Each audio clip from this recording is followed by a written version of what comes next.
MVP. Eagles running back Saquon Barkley took home Offensive Player of the Year, while Broncos corner Patrick Surtain won Defensive Player of the Year. Commanders quarterback Jaden Daniels was named Offensive Rookie of the Year, and Vikings head coach Kevin O'Connell earned Coach of the Year honors. Meanwhile, Jared Allen, Eric Allen, Antonio Gates, and Sterling Sharp were announced as part of the Pro Football Hall of Fame class in 2025. Jags defensive lineman Eric Armstead received the prestigious Walter Payton Man of the Year award. Sad news from Chicago. Bears owner Virginia Halas McCaskey died Thursday at the age of 102. The daughter of legendary Bears founder George Halas. She assumed ownership of the team following her father's passing in 1983. This has been NFL Network Now on the Westwood One Radio. This is the story of the one who, as a maintenance specialist for a historic high-rise, knows that vintage charm historically needs constant attention. Which is why when it's time to upgrade turn-of-the-century mechanicals, they turn to Granger. With easy access to 1 million-plus products and the scale to deliver when and where you need them. The right tools and supplies are never far away. So the one can keep that vintage building running like new. Call, click Granger.com, or just stop by. Granger, for the ones who get it done. Right now at Wendy's, get 2 of these fave items for just $7. The spicier classic chicken sandwich, Dave's single, or 10-piece nugs. It's an incredible deal, but an insanely difficult choice. Do you go double chicky sando, both spicy and classic, 1 beefy and 1 chicky? Or maybe you go all in on one and go Nug Max. 2 faves for just $7? Gotta be Wendy's. At participating Wendy's for a limited time only. Select a request 2 for $7 deal to redeem. Not valid in a combo or with saucy nugs. Single item at regular price. Prices may be higher in Alaska and Hawaii.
What's going on? 6 o'clock. Good morning. Happy Friday from the 104.5 The Zone Studios. I am Robert Walsh. NFL honors were last night. Handed out some Player of the Year awards. Josh Allen winning MVP. Saquon Barkley, Offensive Player of the Year. Patrick Surtain, Defensive Player of the Year. Jaden Daniels winning Offensive Rookie of the Year.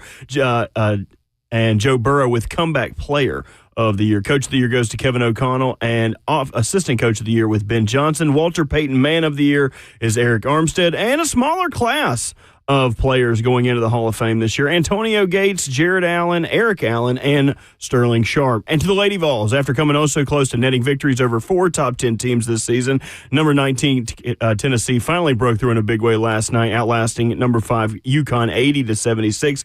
With the win, Lady Vols snapping a 4-game series win skid against the Huskies, defeated the perennial power for the first time since 2007. The Big Orange also recorded their first triumph over a top 5 team since toppling number 2 South Carolina in 2021. For all your foundation repair and your waterproofing needs, you got to go to USSTN.com. Breaking news at once on your home for the Titans and the Vols. This is 104.5 The Zone.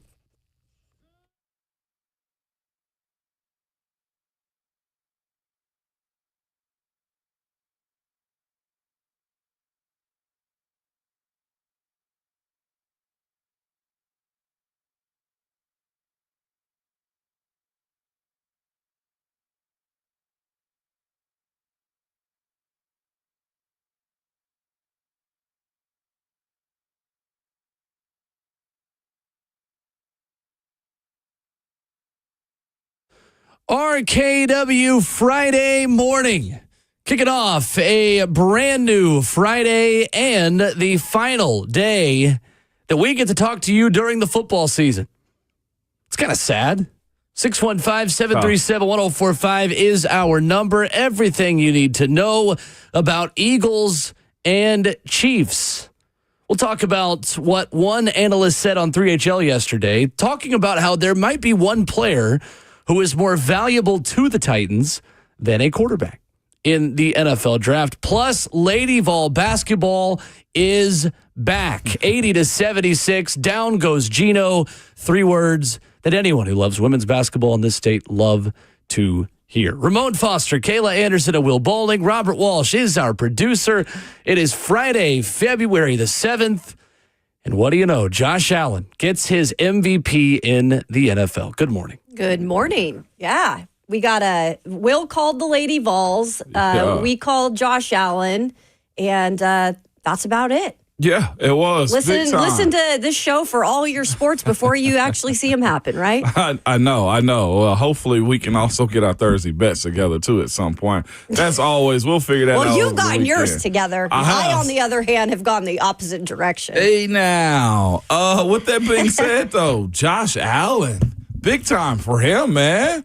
I will say, it's first. As it pertains to his team and what they were looking for him to do, nah, I just don't feel right. Lamar should have won it. I'm going to be honest I with think you. there's people arguing that Joe Burrow or Saquon even should have won it over Saquon, Josh I thought, Allen. should have been the pick. But, of course, it's not a running back like award no more. It's a quarterback award. Change the name. And, well, see, that's the thing, though, too. If you change the name, then it really diminishes it because you're adding another award to it if that's the case. MVP. And what if there's a year where a quarterback legitimately should not win it? But if you look at the numbers, it should be Lamar. Again, the field is Lamar, but the reality is that Josh Allen was set to win this thing a long time ago, especially with the way he played. And they'll look at a lot of stuff like, removing Diggs, all those types of things that came up. But my biggest thing is this. And it come down to how you vote for this, I do think they should include some of the postseason, too, because he wasn't able to get as far as you needed him to in the postseason. And the MVP is supposed to be one of those types of guys. But he got further than Lamar in them. He did get further than Lamar, but he also, if they're going off what they did, the stat line didn't actually make sense either. So NFL's got a problem. NFL got to figure out what is the standard method of operating with not just these awards, but I was telling Bert, refereeing, right? What is good in this league? Like, there's a lot of things like penalties that have to be like really worked out when it comes down to what the NFL standard is. And right now, this kind of skews what good is in the NFL, in my personal opinion. Yeah, and I heard, even though I thought he was going to win it, I heard 3 Pros and a Cup of Joe before us say that Lamar Jackson, if he wouldn't have won one at this point, guaranteed he would have won this, right? Like, it's almost because Lamar Jackson has MVPs, and when it came down to this discussion, it's kind of been a thing all season. So you do wonder, like, really what they take into account when making the decision. And, I'm not saying he doesn't deserve it, because he did have a good season. And one thing that he did improve on is the thing that he's had issues with his entire career is protecting the football, is turning over the football, right? That's a category that probably helped him out a little too. So, yeah, I'm not mad at it, but I think that Lamar is worthy, and Saquon Barkley. I'm kind of mad at it because the reason he lost is because somebody, an idiot who shouldn't have their vote anymore, voted him 4th. Voted him 4th. Lamar? Yeah. Lamar Jackson had Jim more. Miller. How do you vote him 4th? I have no idea. It was a major reason why this happened ultimately. I mean, even if he votes him 2nd, he still, narrowly loses. But it was the wrong choice. It was the wrong choice. It's what's happened to Mike Trout in baseball time and time again. It's what happened to LeBron James at points of his career in the NBA. Voters get tired of trotting the same guy up there every single time to win the same awards. It was just fatigue. That's all it was. Yeah, Josh Allen was not as good this year as Lamar Jackson in any metric that And you if I could could be possibly rude measure. for a second, you Go should. for it. what the hell does Tone Diggs need an MVP vote for? Do y'all know who that is? The guy off the Pat McAfee show that wears the cowboy hat. Why the hell does he need an agree with MVP you. show? I'm with you Why on does that. Kay Adams need an MVP vote? Really? Really? Why? Looking at these MVP voters, it is ridiculous. Who voted Lamar fourth again? Jim Miller, who also What does he do? He is a radio host. So I did some research on him back in when Lamar won his second MVP last year. He voted, or maybe it was his in the AP vote. He voted Russell Wilson as the MVP. Instead of Lamar, the unanimous year he won, because he made, I don't know, the guy's stupid. This whole thing is stupid. The whole award show outside Patrick Surtain, in my opinion, was stupid. Joe Burrow winning comeback player of the year. Was weird. He hurt his wrist. Yeah. He was the number 1 overall pick. What did he come back from? He's got the most explosive offense in the AFC. They had to give him something, I feel like, Bert, because he had a good year, although his team sucked. The only redeeming factor about him getting that award is that he hated it. He despised getting that award. He looked like he would rather be anywhere else, a burning building, than at the NFL honors last night. Just ridiculous. I thought Jelly Roll was good. I thought he was funny. Agree with that. Did he switch allegiances halfway through like he did with Tennessee and Vandy? He did not. He remained in the good. the Tennessee Titans jersey. No, I love Jelly Roll. I'm just giving you a hard time, Jelly. So- If you're out there so- listening. Devondre Sweat. Real Except. quick, do we agree that it should have either been Sam Darnold or J.K. Dobbins for Yes. the comeback player of the year? Yes. J.K. It's gotta be Dobbins Darnold, more than right? anything? I'm You willing think to it's give Darnold? Sam Darnold, with all the crap that I've given him throughout Yeah. his career, I think he deserved that. If Kayla's I willing to give it truly to Sam do. Darnold, then so should America. You damn So right. should America. Yeah. Y'all aren't ready for this conversation. America isn't, but Brock Bowers was the biggest snub of the night, and I will die on that hill. Offensive. I will die on that hill. Rookie You of break the year. Mike Ditka's tight ends record, and you're the best rookie tight end in the history of the National Football League. He's one of the best rookie wide receivers in the history of the National Football League. very true. And he didn't even win Rookie of the Year. I know Jaden Daniels was terrific. And again, if you're including the playoffs, heck, Jaden Daniels is in the MVP discussion. But anyway, it's just, it's a farce. The whole thing is ridiculous. And the beauty of the whole night is that I just hope Bill Belichick got his girlfriend home before curfew. Oh, my God. Did you see her That face? would be the win of the whole night. What Yeah, was on Snoop her face? Dogg absolutely It was just awesome. eviscerated her. He's like, yeah, I mean, she wasn't even alive, and it panned So right the to full her. the full joke was, man, I remember, I've watched a lot of NFL. I remember when the Cowboys were Yeah. good back in the day. I remember when the Chiefs were bad, and heck, Bill Belichick's girlfriend doesn't remember any of it. She wasn't even born yet. And his face And Bill, was stone, Bill and just hers was. you could tell Bill Belichick it was the da, da, da, Yep. da, da, da, music in his head, Yep. and he's just smiling, just going, don't react, don't react. Shout out to yeah. shout It was out to hilarious. Bill is where I'm at right now. Then look, if he's got everybody talking about his boot thing, then that's huge for him. I mean, she's a good-looking young lady. How young is she? Young. She's way closer to my age. 24? No, she's. I don't think she's that. Yeah, I think she is. Like 24, I think- 25. I think she is just my age. She better not be 24, Kayla. I That read man it- already won I a Super swear I Bowl read by a the time story she on was this. born. Now No I way. gotta find this out, 'cause- No way he'd won a Super Bowl before she was born. When you Google search Bill Belichick, Bill Belichick girlfriend age is the third option. Oh. Jordan Hudson is 24. I told you. Oh, Bill. She is 24 that's years old. 01? She is younger than me. What the heck? Yeah, Bill she was born in the 21st century. That is wild. So he just won his first Super Bowl at that time. I mean, you can do whatever when you're Maybe bumping, that's I the guess. ring she was wearing, because she was wearing one of the Super Bowl rings. So, Was. Oh no, she was one at the time. He won his Thank first God. one. That makes me feel so much better. he Mike. won his God. he won his first one February 3rd, 2002. sure. So she's about a 01 baby, I think, if she's 24. Jim Miller, to wrap up Bert's hate on him, former NFL player, Sirius XM NFL radio host, AP contributor, and communications for the Chicago Bears. Oh, so she's in the Also, biz. Bert, he also didn't vote for Lamar Jackson, first team All-Pro in 19 either. It was a year Lamar won unanimous MVP. So that was the year he voted for Russell Wilson. Yeah. He made a big case about it. I'm over it. If you guys want to see a team taking a victory lap, by the way, go look at Buffalo Bills Twitter. Oh, they gosh. tweeted 900 times. Like, there were 4 different highlight videos about Josh Allen winning MVP. We get it. I bet. We get, you guys needed We to get it. He's a nice guy. He's got a cute girlfriend. All sure. that. I'm Josh Allen. I date a movie star, and I'm MVP. Shut up. We should have known when Lamar wasn't at the award, and when they called that throw, Josh Yeah. Allen did an arm punt. Right. Josh Allen pins him on the 1. He threw the ball in the end zone. He was not trying to throw an interception. Whether you guys want to say he was or not, either way, he didn't win a Super Bowl either. Come to Cancun with us. You could definitely tell that they are trying to make Haley Steinfeld brunette Taylor Swift. Really? That's his girlfriend? It's just not going to happen. It's not going to. So essentially, like the NFL is promoting her significantly more because Taylor is not available to come to like any of these things. Except for the games, right? So, because, I mean, Travis is just going to be in the Super Bowl every year. So they have Haley Steinfeld be like the star of Well, the I feel bad award for her show. because I don't think Which she wants that. I like her quite a bit. Yeah, What does I don't. she do? She's not that type. I've been a fan of hers She since was high a school. singer, and then she's an actress. So she was in that. I think she was always both. What was that? Really good acapella, Perfect. Pitch Perfect. So she was in a couple of those. But she's a singer more so than anything, I think. Haley Steinfeld. She's an I'm looking actress at her more right now than a singer. She doesn't sing anymore.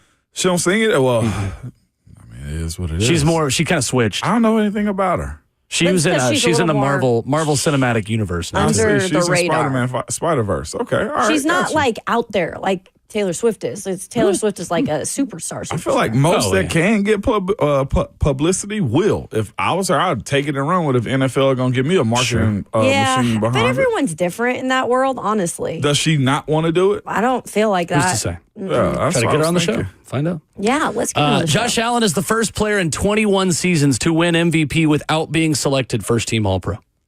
Since it was handed out in 1957, the only other players to win the award, despite not being first team All-Pro, were John Elway in 1987 and Steve McNair, when Peyton Manning and him shared MVP. Oh, man. So they got to pick one. Yeah, Lamar messed up. He shouldn't have married his college girlfriend. He should have just stayed single so he could approach Is that one of what these he other. did? Yeah. Oh, Well, okay. he's just been married. You know, you can't have one of these famous I'm girlfriends. proud of him. I like that. Yeah, I like wish normalcy, man. Yeah, maybe the MVP voters could think It's very about Kirk that. Cousins of you. You like that? Yeah, come on. I like that. Who's been married to a high school sweetheart? I missed Lamar. her. Lamar. He's like married? you. He got Married to a youngin'. college Oh, sweetheart. the You hell were. he is. Yes, Not that he boy. is. He's You got one single as ring. hell. What, you know stuff we don't? Who, Lamar? You know He's something- not married? Absolutely not. Bert just lied. We'll investigate that hard-hitting news. And when we Boy, come it's for back, the streets. stream it live at 1045 The Zone TV. Super Bowl Oh, preview. Each team's pathway to win next.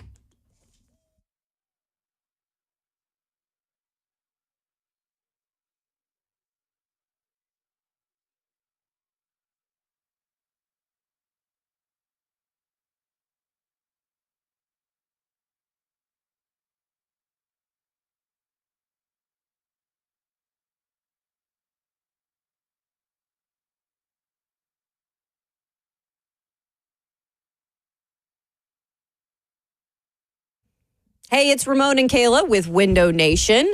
We've been talking about just the change in weather throughout Nashville over the past couple of months. One thing you want to know your windows are doing is keeping the energy, the heat or the cool air inside to save you money. And right now, you don't want to miss out on their deal. You have a chance to get 60% off all of their window styles and pay nothing for 2 years. A great deal you should take advantage of, right, Mon? Absolutely, Kayla. You mentioned the weather's going to be colder again today. All right, so replace those cold, drafty windows with energy-efficient ones from Window Nation. Look, they are built to protect your home with top-quality insulation and seals also. Here's the cool thing about it. They can install your windows in about a day. All right, they get in, they get out, and they also have an A-plus rating from the Better Business Bureau with 96% customer satisfaction rating, too. If y'all don't know, that is high. All right, y'all got to hurry up. This sale ends February 28th. Don't overpay for expensive windows that may not be as good as Window Nation. So schedule a free, no obligation in-home consultation now with the pros at Window Nation. Reach out to them, all right? Call them at 866-90Nation, online at windownation.com.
Friday morning, and we're acting like it on 104.5 The Zone and streaming live on Zone TV.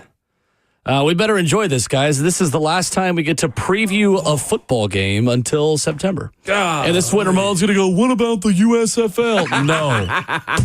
No. All right. Like a junkie. Like a junkie. USFL's back. Actually, it's not. It's the UFL now. But it's like UFL is back. Ramon scratching his neck. Y'all got any more of them football games? You got any more of them Dukes Can we footballs? talk about any? Got any more of them practice squad players wearing Give me a big Russell time athletic name. jerseys? And we don't even have to wait that long. This starts like at the end of March. Yeah, it's yeah, it always does. like in the same month because Fox will probably do some kind of commercial Yep. during the game of like coming soon, football continues. Like, no, it's not. You know, There's March one out 28th, right big now. kickoff. Yeah, there's one St. commercial Louis out right now. Battlehawks, Houston Roughnecks. Houston Roughnecks. I They feel like actually, aren't they pretty good? Didn't they win? we It's should a team get a change. team. I feel like we should just have a team picked Birmingham out, did. like, and just in passing. Hey, how'd your UFL team do this week? Like, I'm Yeah, cool let's with all that. pick one. We don't have to go all the way in with them. Okay, like, I just want one. Can I we- have one at home, so I'll pick that one. We'll pick one up by like next week if we remember Yeah. to talk about them again. Perfect. Yeah, I just want one. This is won't what go I'm anywhere, saying. but let's just make it go somewhere right now. Let's You talk know. about it enough. Yeah. Like, that's the most promo they've had in over a year, literally. Okay, so there we go. With that. Roy says, we have the number one pick, Will, football all season. No, I'm aware. I said football game. Football game. There are no football games until September after Sunday. You We know- will talk about the number one pick every day until it is picked. Yes, Don't we you will. worry. Oh, yes. Including today. You know what sucks about those alternative leagues, though, too, is every year we speak about this could be a nice segue for guys that's outside of the league to get an opportunity. Man, there are some good players. No, wrong. Absolutely wrong. Unless you're a kicker and you can showcase Yeah. that you can make 65 Right. yarders. Name me two True. guys that's made it out of the hood, okay, from the UFL. Brandon Aubrey Yes. One. and Jake Bates. Who? Wasn't it Jake Bates? Isn't that who the I think Detroit you're kicker? right. Yeah, you you're can't right. say Oh, that okay. and then have a question mark after. You need to be. Well, I know Hakeem Butler did because the Steelers signed him. He was a former wide receiver turned into a tight end, and he didn't do anything. There- so there I'm it with you. He is. got signed, but he didn't But do he anything. didn't do anything, yeah. That doesn't count. Hey, all I'm saying, not a single one. That's the NFL's issue, too. My question Anyway. is, could you go out there and play Could for one of I? those teams? Yes. I'd Off the do it. street, could you go play in the UFL? Right now, hell yeah. There's one person on the show Hell that yeah. could. Yeah, that's for sure. I'm being Ramon could. 100% serious with I what gotta I be a see. holder. Respectfully, for what I see on tape from them dudes, yeah, I got a game. I mean, Birmingham has a team. It's Look. right down the road. It's a motivation at this point, Kayla. They don't pay enough. I'll be completely honest with you. One commenter on YouTube says, talking UFL over Lady Vols is wild. Well, you should wake up on time because we already talked about it a Yeah, little bit. come so. on, duck. Come on. That's Duck. on you. Rising. What That's are we on talking you. about, man? We already Set that hated on alarm Gino. earlier, Duck. Super Bowl on Sunday. We will talk more Lady Vols today. Don't you worry. I will take plenty of victory laps and dance on Gino Ariema's grave as often as I possibly I can. forgot he trashed on the Lady Vols like that last time we were there. I mean, yeah, We'll they talk played about them too. Yeah. We'll get there. Pathway to win. Eagles and Chiefs. How did the Eagles upset the Chiefs? How? Whew. Wrote down it there in my notes here, Will. It's going to be a good game. I do hope they go over 48 points, so I will say that for my betting needs. Go under. Please go under. How do the Eagles do it? I'll say this, man. Exposing Tuni, seeing if Joe Tuni, who's playing left tackle for the Chiefs right now, I feel like at some point, like the fairy tale's got to be over, and that's where I'm looking for as far as like the Eagles defense, like exposing him and having the ability to get after Patrick Mahomes enough to where they just really make him a one side of the field type of football player. That to me is where I feel like they have to be able to expose somebody, because again, when Patrick Mahomes is scrambling, he's actually pretty good. But the issue is how and where do you consistently get him to move to?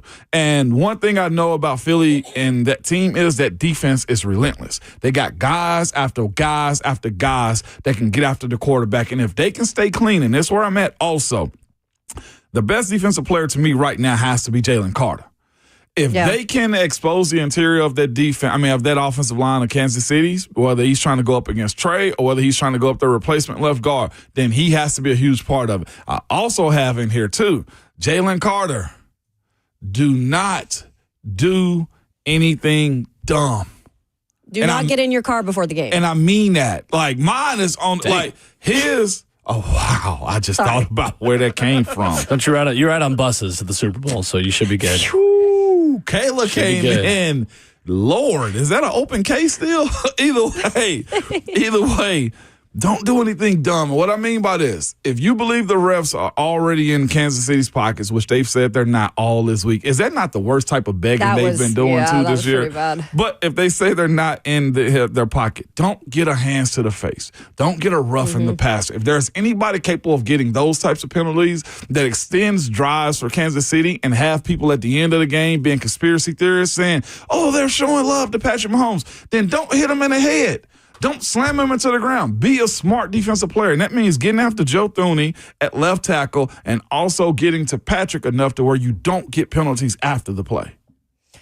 Mine is pretty simple and might maybe seem too simple to the people, but it is something that I feel like is a key part of if the Eagles want to win, they've got to do this. First of all, defensive coordinator for the Eagles, Vic Fangio, is 0-8 against the Kansas City Chiefs in his career. Whether that be as a head coach or a coordinator, he has not been able to get over the hump when it comes to the Kansas City Chiefs, right? I think his game plan obviously is going to be essential for this. But one of the key pieces that you absolutely, in my eyes, have to shut down because he has had kind of the golden, hands in this game for the past couple of years is Travis Kelce. Look, you have to force Patrick Mahomes at any point of this game, and it's usually down the stretch. It's usually in the second half where Patrick Mahomes somehow becomes the wizard, reliant on his boy, Travis Kelce. And in the past 2 games, guys, in terms of the Super Bowl, he was 9 of 10 last year with 93 yards. The year before, when he played the Eagles, 6 of 6, 81 yards and a tutty.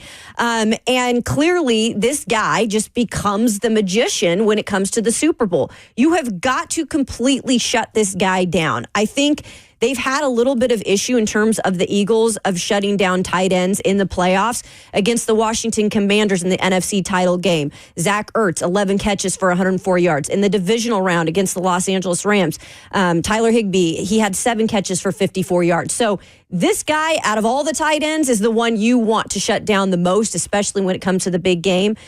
Double team him, do whatever you need to do to force Patrick Mahomes in the moments that it means the most, especially down the stretch, to have to go to his wide receivers. Fair. Yep. The pass rush of Philly against the Chiefs offensive line really is a fascinating matchup because the Chiefs O-line has changed that trend of how bad they were early in the season. They've really just reversed it. Like Patrick has had a lot of time to find Kelce and to actually throw the ball deep downfield now that Hollywood Brown's back as well. Yeah, definitely a different component for him, man. But that's where you letting him get outside the box and scramble and do his thing. Like Philly can't allow Patrick to go play peekaboo this upcoming weekend with his. I mean, and it happens every single time. Anytime they're really in a pinch, does. Anytime they're in a pinch, he finds one of those 3 wide receivers or tight ends, and it's a fascinating approach that nobody can ever find out where Travis Kelce is at in the most crunch moment. He seems just to appear at those times. That's the biggest thing, right? In his 4 Super Bowls, Travis Kelce is averaging 8 catches for 88 yards. It's not bad. On average, 9 targets, 8 catches on 9 targets. And they're the ones that mean the most, I feel like, too. Situational football. Absolutely. I'm curious, and Yuda mentioned it in the chat, said Cooper DeJean will lock him up. I wonder if Cooper DeJean is the guy that is on Travis Kelce duty. Yep. And how they go about trying to lock him down. I would think so. I mean, but he's a rookie. Think about the experience that he's going to try to treat him with. One thing I will say, he does fit the bill and profile. Look, he's a smart young D-back also. He'll be clean as much as you need him to. It's just in those moments of breakdown, like he's never been in a situation like this on this big of a game as far as Cooper DeJean goes. So we'll see. That matchup will be a good one. And if he does do that, I mean, I think that podcast that him and who else the guy that's with him starting up real soon called The Exciting Whites. With Cooper DeJean? Cooper DeJean, yeah. Oh, my God. It is. It's Exciting Whites? Yeah, it is. They were promoting it this past week. Who's the other guy that's on that team? Cooper DeJean. I guess he's white. Reed Blankenship. Reed Blankenship. Oh, MTSU product. Yeah, they're starting a podcast also called Exciting Whites. So you didn't know where that came from. No. There was a meme last year on Twitter at a liquor store of a section in the liquor store of white wine. And it just says exciting whites on the top of it. Funny. And so people would turn that into like Cooper DeJean, Dalton Connect. Like Dalton Connect and Luka Doncic on the same team, RIP. Exciting whites. Yeah, that's what it was. Like that basic house white wine. They are supposedly starting up a podcast. I hope they do. I'll watch it if they go. That'd actually be pretty We funny. have too many podcasts, but Cooper DeJean seems like a funny guy. Also, he's not a safety. He's just a corner who locked down your number one. I love that song. It gets in my head every time I watch him play. I think the problem for Philly is how well Kansas City tackles. According to the Next Gen Stats, the Chiefs' defense recorded the lowest missed tackle rate in the NFL this season. Leo Chenal has been terrific. He has missed just 2 tackles all season. Kansas City linebacker, including the playoffs, equating to the lowest missed tackle rate among linebackers at 3.4%. So kind of getting in the weeds a little bit, essentially this next stat just says when Kansas City is not outnumbered in the box, they are the best run defense in the NFL. They allowed 4.1 yards per carry, or one of the best run defenses. 4.1 yards per carry, 5th fewest in the NFL on runs with blocked boxes, where there are as many or more blockers in the box as defenders. Essentially, they are good at putting a hat on a hat. They're good when it is 6-on-6, 5-on-5, 7-on-7 in the box, putting a hat on a hat and bottling up runs. To me, that says this is going to need to be an A.J. Brown game because A.J. Brown plays his best football when the lights are brightest consistently throughout his career, or he famously throws a temper tantrum when he doesn't get the football. And it does feel like there's really no in between. Right. Like A.J. Brown is either going to have 3 catches for 43 yards in this game, or he's going to go for like 10 catches for 130 and 2 touchdowns. Oh. I don't see a scenario where there's in between because it just feels like he is very feast or famine in moments like this. And Will, part of that, a lot of that lies on Jalen Hurts, right? In terms of getting the ball out quickly, something that he's going to have to do. He hasn't been exactly great at that this year. I think on average he takes about 3.21 seconds to throw the ball. That's according to Pro Football Focus. That's the highest number in the league. In a game like this where you probably are going to see the blitz, he's got to make those decisions quick. Else there's no way AJ is going to get the ball in any situation. And I think the biggest thing for them too, as the Eagles look at this game as a whole, is make sure you have Saquon down the stretch. Because if you have Saquon to keep pounding down the stretch with that offensive line, I think that's what's going to bury the Kansas City Chiefs. But you got to get it from Jalen Hurts early on and somehow get him into a rhythm. I do want to see this matchup of Kansas City defense being sure tacklers against a guy like Saquon, too. Because I do feel like it was a business decision made in that Washington Commanders game when he went for 60. The safety, I don't know what Saquon weighs, but he looked like a ball of muscle, okay? And I kind of want to see what that's going to look like as it pertains to open field tackles and whatnot. The issue that Kansas City has, to me, is this. Their points per game average is lower than I would have ever thought. I think they're only averaging like 22 points a game. The issue that they're going to run into is how good can that offense be against this type of defense, this style of defense? Can Patrick Mahomes and that offense not get stuffy? Sure. And that's where, to me, all the attention that was brought to him and the extension of plays because of penalties, I don't think he gets at this game.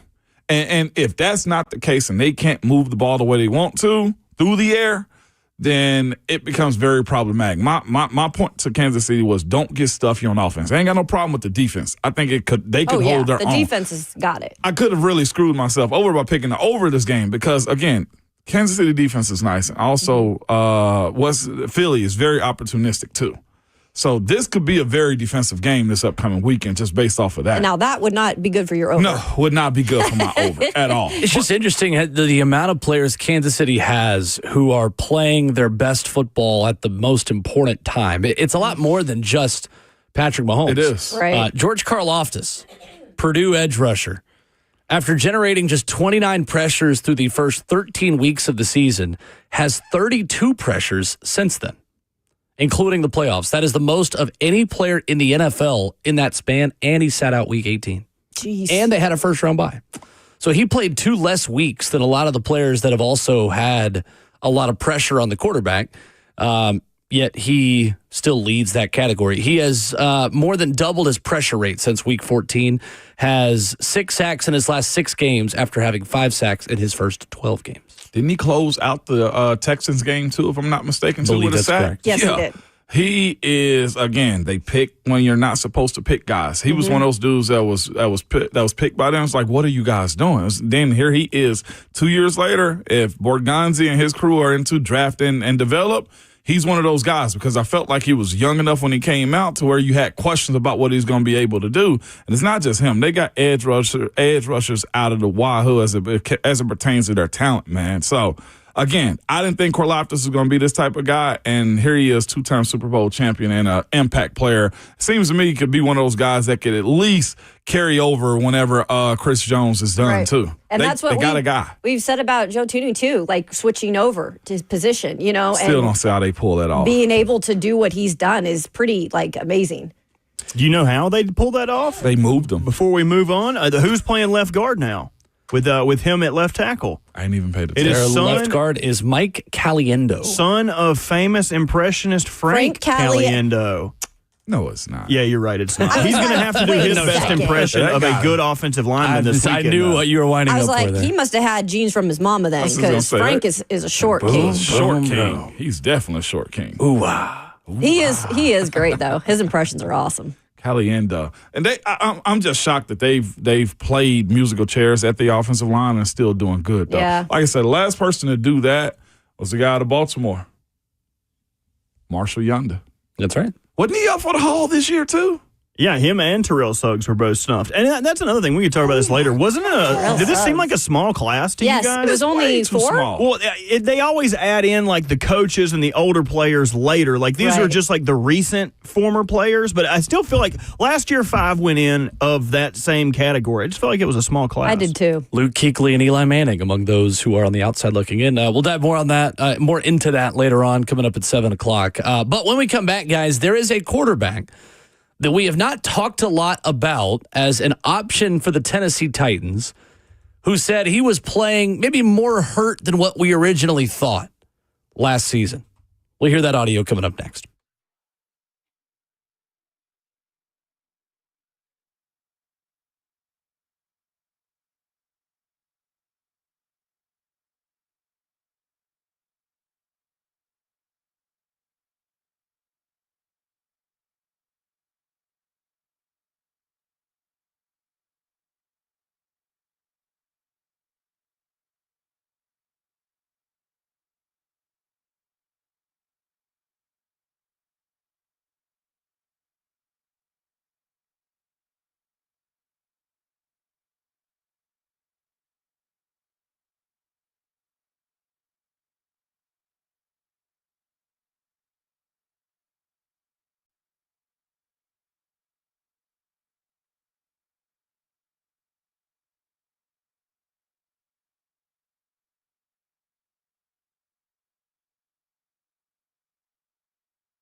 Hey, it's Will Boulding. Is your heating system keeping up with the colder weather?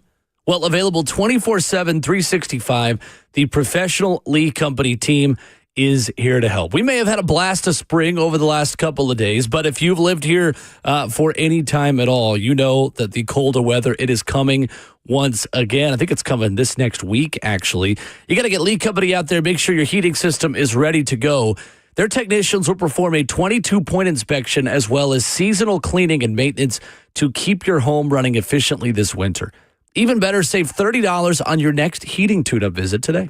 That's $30 off on your home's next heating service. Contact Lee Company at 615-567-1000 or go online to leecompany.com for an appointment to keep your home's heating in check. That's leecompany.com. That's where you go for 80 years of experience. Do what I do and trust the folks who have been trusted since 1944 here in Middle Tennessee at Lee Company. That's 615-567-1000. Lee Company, all you need.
RKW wrapping up the first hour this morning, and coming up on today's lineup, of course, coming up at 7:20, you'll have Brent Hubbs of All Quest and On 3, and at 9:20, Dawn Davenport from New Orleans.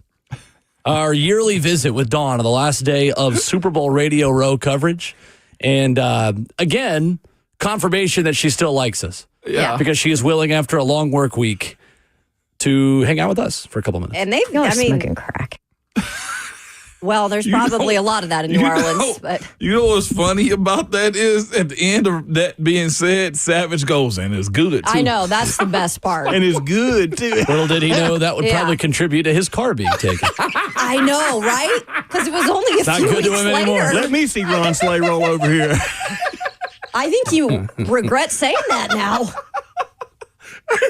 Maybe that lady was listening. All comes back around.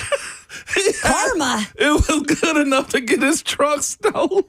Did they ever find that woman? Hell no, they didn't. Nah, she long gone. No, she long gone. She Magic in a Johnson's words of Magic Johnson. She ain't gonna be here. I think she in the wind, Kayla. Like, if she ain't got no GPS tracker on her, she was smart enough to not take his phone. I know. That's the thing. She was that high, but not high enough to Look. to make that mistake. Criminals are only dumb at certain things, all right? Sheesh. If I were to say the name Kirk Cousins and Tennessee Titans in the same sentence, what would your reaction be? I just nod my head. Mine would be, I just nod my head in silence. I don't think we're talking enough about Kirk Cousins, the Titans. Stop, Will. This was Kirk Cousins yesterday on Good Morning Football saying, I might have been more injured than what I let on originally. The way you're speaking, does that mean maybe you weren't playing at your 100% very best coming off of that Achilles injury last season? You know, I think the Achilles healed well. I think there was a little bit of just trying to get my right ankle back around the Achilles, but the Achilles itself healed really well. And even then, you know, we were 6-3, was playing well, doing a lot of good things, even if the right ankle wasn't perfect. You know, nobody's perfect in this league. We're never feeling 100%. So it didn't really affect me too much. But then against the Saints, got hit pretty good in my right shoulder and elbow. And from there, kind of dealing with that, you know, was something I was working through and just never really could get it to where I wanted it. And so now that the season's over, you have the time and the energy to say, okay, let's get the right ankle back. Let's get the shoulder back. Let's get the elbow back. And if we can do that, you know, feel like I got a new life ahead of me here in pro football. So if the ankle was really that bad, first of all, he should not have still been playing because he was atrocious after he took that hit against New Orleans. Against Denver the next week, he was 18-27 for 173 and a pick. Then he threw 4 interceptions to the Chargers. Then they lost to the Vikings 42-21. He threw 2 interceptions, completed 62% of his passes. And then in his last game of last season against Vegas, a 15-9 win, he was 11-17 for 112, a touchdown, and a pick. Are you willing to gamble on Kirk Cousins on a shorter deal and hope that if he's healthy, he could still be something good for you? Listen, Kirk is a from my understanding, a great Christian, God-fearing man, okay, is what I know. And let me take you there for a second. If Kirk want us to believe in him, then Kirk got to give back to the congregation, is what I'm telling you, okay? take us to church, Mom. I'm not into, like, paying Kirk over $30 million a year, okay? If Kirk wants to come play football, Will, and you can keep his money line at about 25 for 2 years, two for 50, okay? That's a value quarterback money in today's NFL to be a bridge guy because that's what you're asking him to be. What you do know is this: Kirk is good above the head. What you do know is this: he has respect. That's one thing I think this offense lacked last year. Who was the unheralded leader on the offensive side of the ball? You bring in a veteran like him, I think you at least check that box where guys can understand this is how we operate. Because over the last few years, it hasn't been that. And that's the respect to Ryan Tannehill also. I think he was a great teammate to his guys, but post him, there hasn't been anybody that's led offensively. The one guy that you thought was going to be able to come in and settle it, I mean, D-Hop has had his famous quotes, I pulled myself out of the game. Think about what his team has been. I think Kirk does that. I ain't trying to over-convince myself or y'all about this. But if he's giving back to the church, then I'm into bringing I'm into bringing them back. Is the way I feel about Kirk Cousins being in Nashville. Yeah, if it's at a really good deal, you're exactly right. And what would you give a really good deal is the thing. And would I give a good deal as a GM? I think if there's other No, it's Kirk. That's the thing. I feel like he's only used to getting great deals. He's made a lot of money in his career where he's gotten the upper hand, no doubt about it. We talk about Kirk Cousins all the time. Like, how did he and his agent work up that deal? Like, Kirk Cousins always, so you wonder at this point, is he only going to go for, like you mentioned, another deal that's going to benefit him? Because I don't think the Titans can afford to gamble that much. I also look at, even when he started the season well in terms of touchdowns and wins, he was still throwing interceptions in at least every game but 2 in the first 7 games of the season. And then at the end, it got really ugly because he clearly was talking about the shoulder not being healthy. That's the one thing, too, that Brian Callahan clearly does not want to fix, especially in a veteran at this point of their career. He said time and time again, the biggest thing that we didn't do last year was protecting the football. This isn't something that Kirk Cousins necessarily did last year either as a veteran. Yeah, I think the challenge is just how much can he move?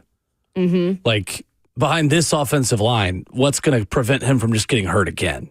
Because that's 2 straight seasons now. The Achilles in 2023 when he only played 8 games, and then last season. But that is how he got that contract, is he was terrific in those 8 games Yeah. in 2023. But that's typically the way it goes with Kirk Cousins, right? Yeah, it is. Starts off the season really well. Definitely. You're talking about, hey, Kirk Cousins, and then kind of wilts down the stretch. And then in the postseason, he is what he is, right? He's not going to win you a game, but he's also not really going to lose you the game. Mm-hmm. I think he might be the perfect fit for the Titans, to be honest with you, because when you look at the value of what you could get for him versus what he probably actually deserves based on his play over the last 3 years, I think you could get him for cheaper than what he would have been, if he had been healthy this past year. So the next question is, how do you get Kirk?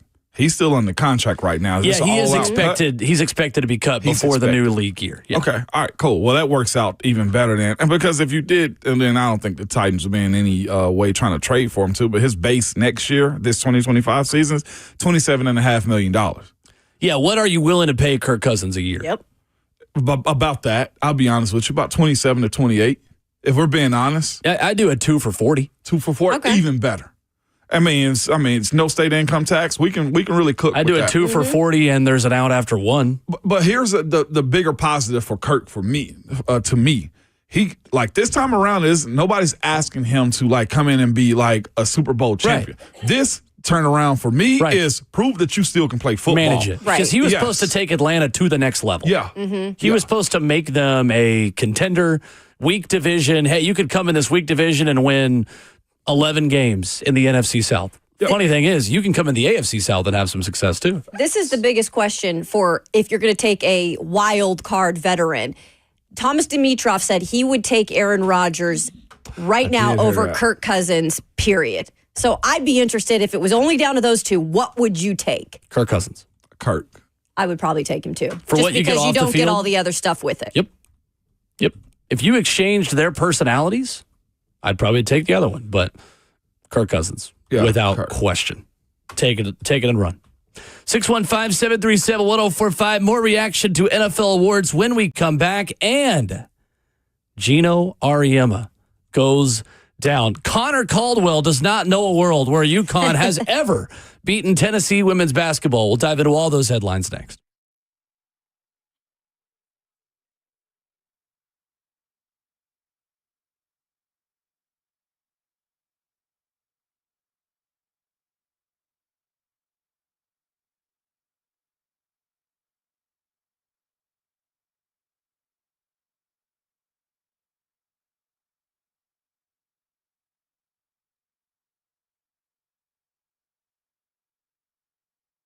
It's the month of romance, man. Valentine's is almost here. And are you looking for the most thoughtful, most romantic gift for the one you love this Valentine's? Well, At Genesis Diamonds, celebrating love is their specialty. Maybe it's a simple pendant, or maybe it's an exquisite one-of-a-kind designer ring.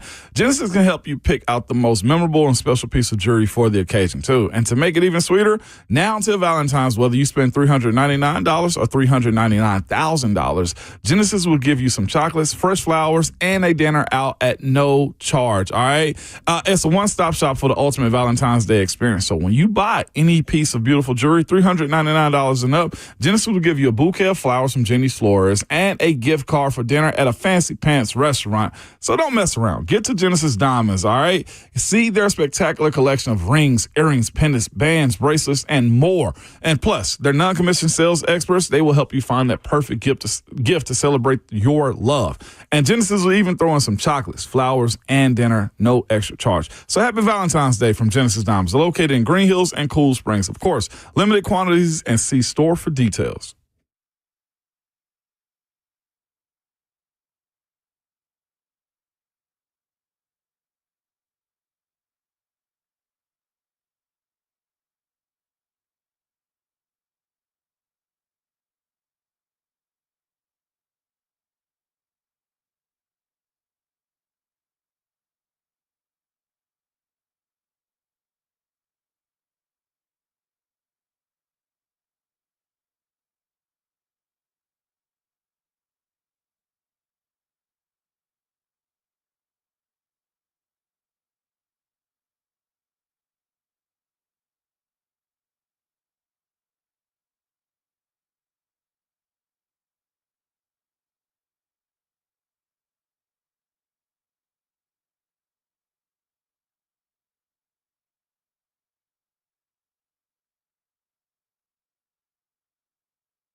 What's going on? 7:01. Good morning. Happy Friday from the 104.5 The Zone Studios. I am Robert Walsh. NFL honors were on last night, handed out some Player of the Year awards. Offensive Player of the Year, Saquon Barkley. Defensive Player of the Year, Patrick Surtain. Jaden Daniels and Jared Verse knocking down the Rookies of the Year. Comeback Player of the Year, Joe Burrow. Coach of the Year, Kevin O'Connell. And Walter Payton, Man of the Year, to Jaguars defensive lineman Eric Armstead. I don't think I missed anything there. Hall of Fame class, Antonio Gates, Jared Allen, Eric Allen, and Sterling Sharp. And to the Lady Vols, after coming oh so close to netting victories over 4 top 10 teams this season, number 19 Tennessee finally broke through in a big way last night, outlasting number 5 UConn 80-76. The Lady Vols snapped a 4-game skid to the Huskies and defeated the perennial power for the first time since 2007. Big Orange also recorded their first win over a top 5 team since toppling number 2 South Carolina in 2021. For all your foundation repair and your waterproofing needs, you got to go to USSTN.com. Breaking news at once on your home for the Titans and the Vols. This is 104.5 The Zone.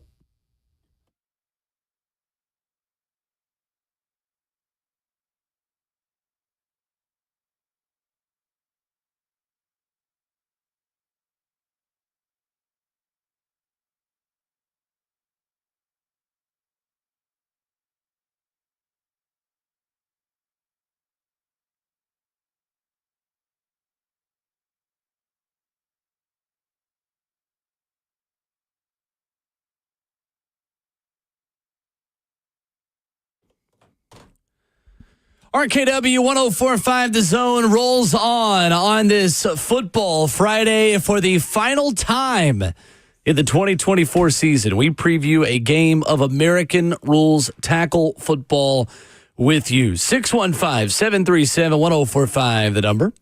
Ramon Foster, Kayla Anderson, and Will Bowling with you. Robert Walsh hits all the right buttons.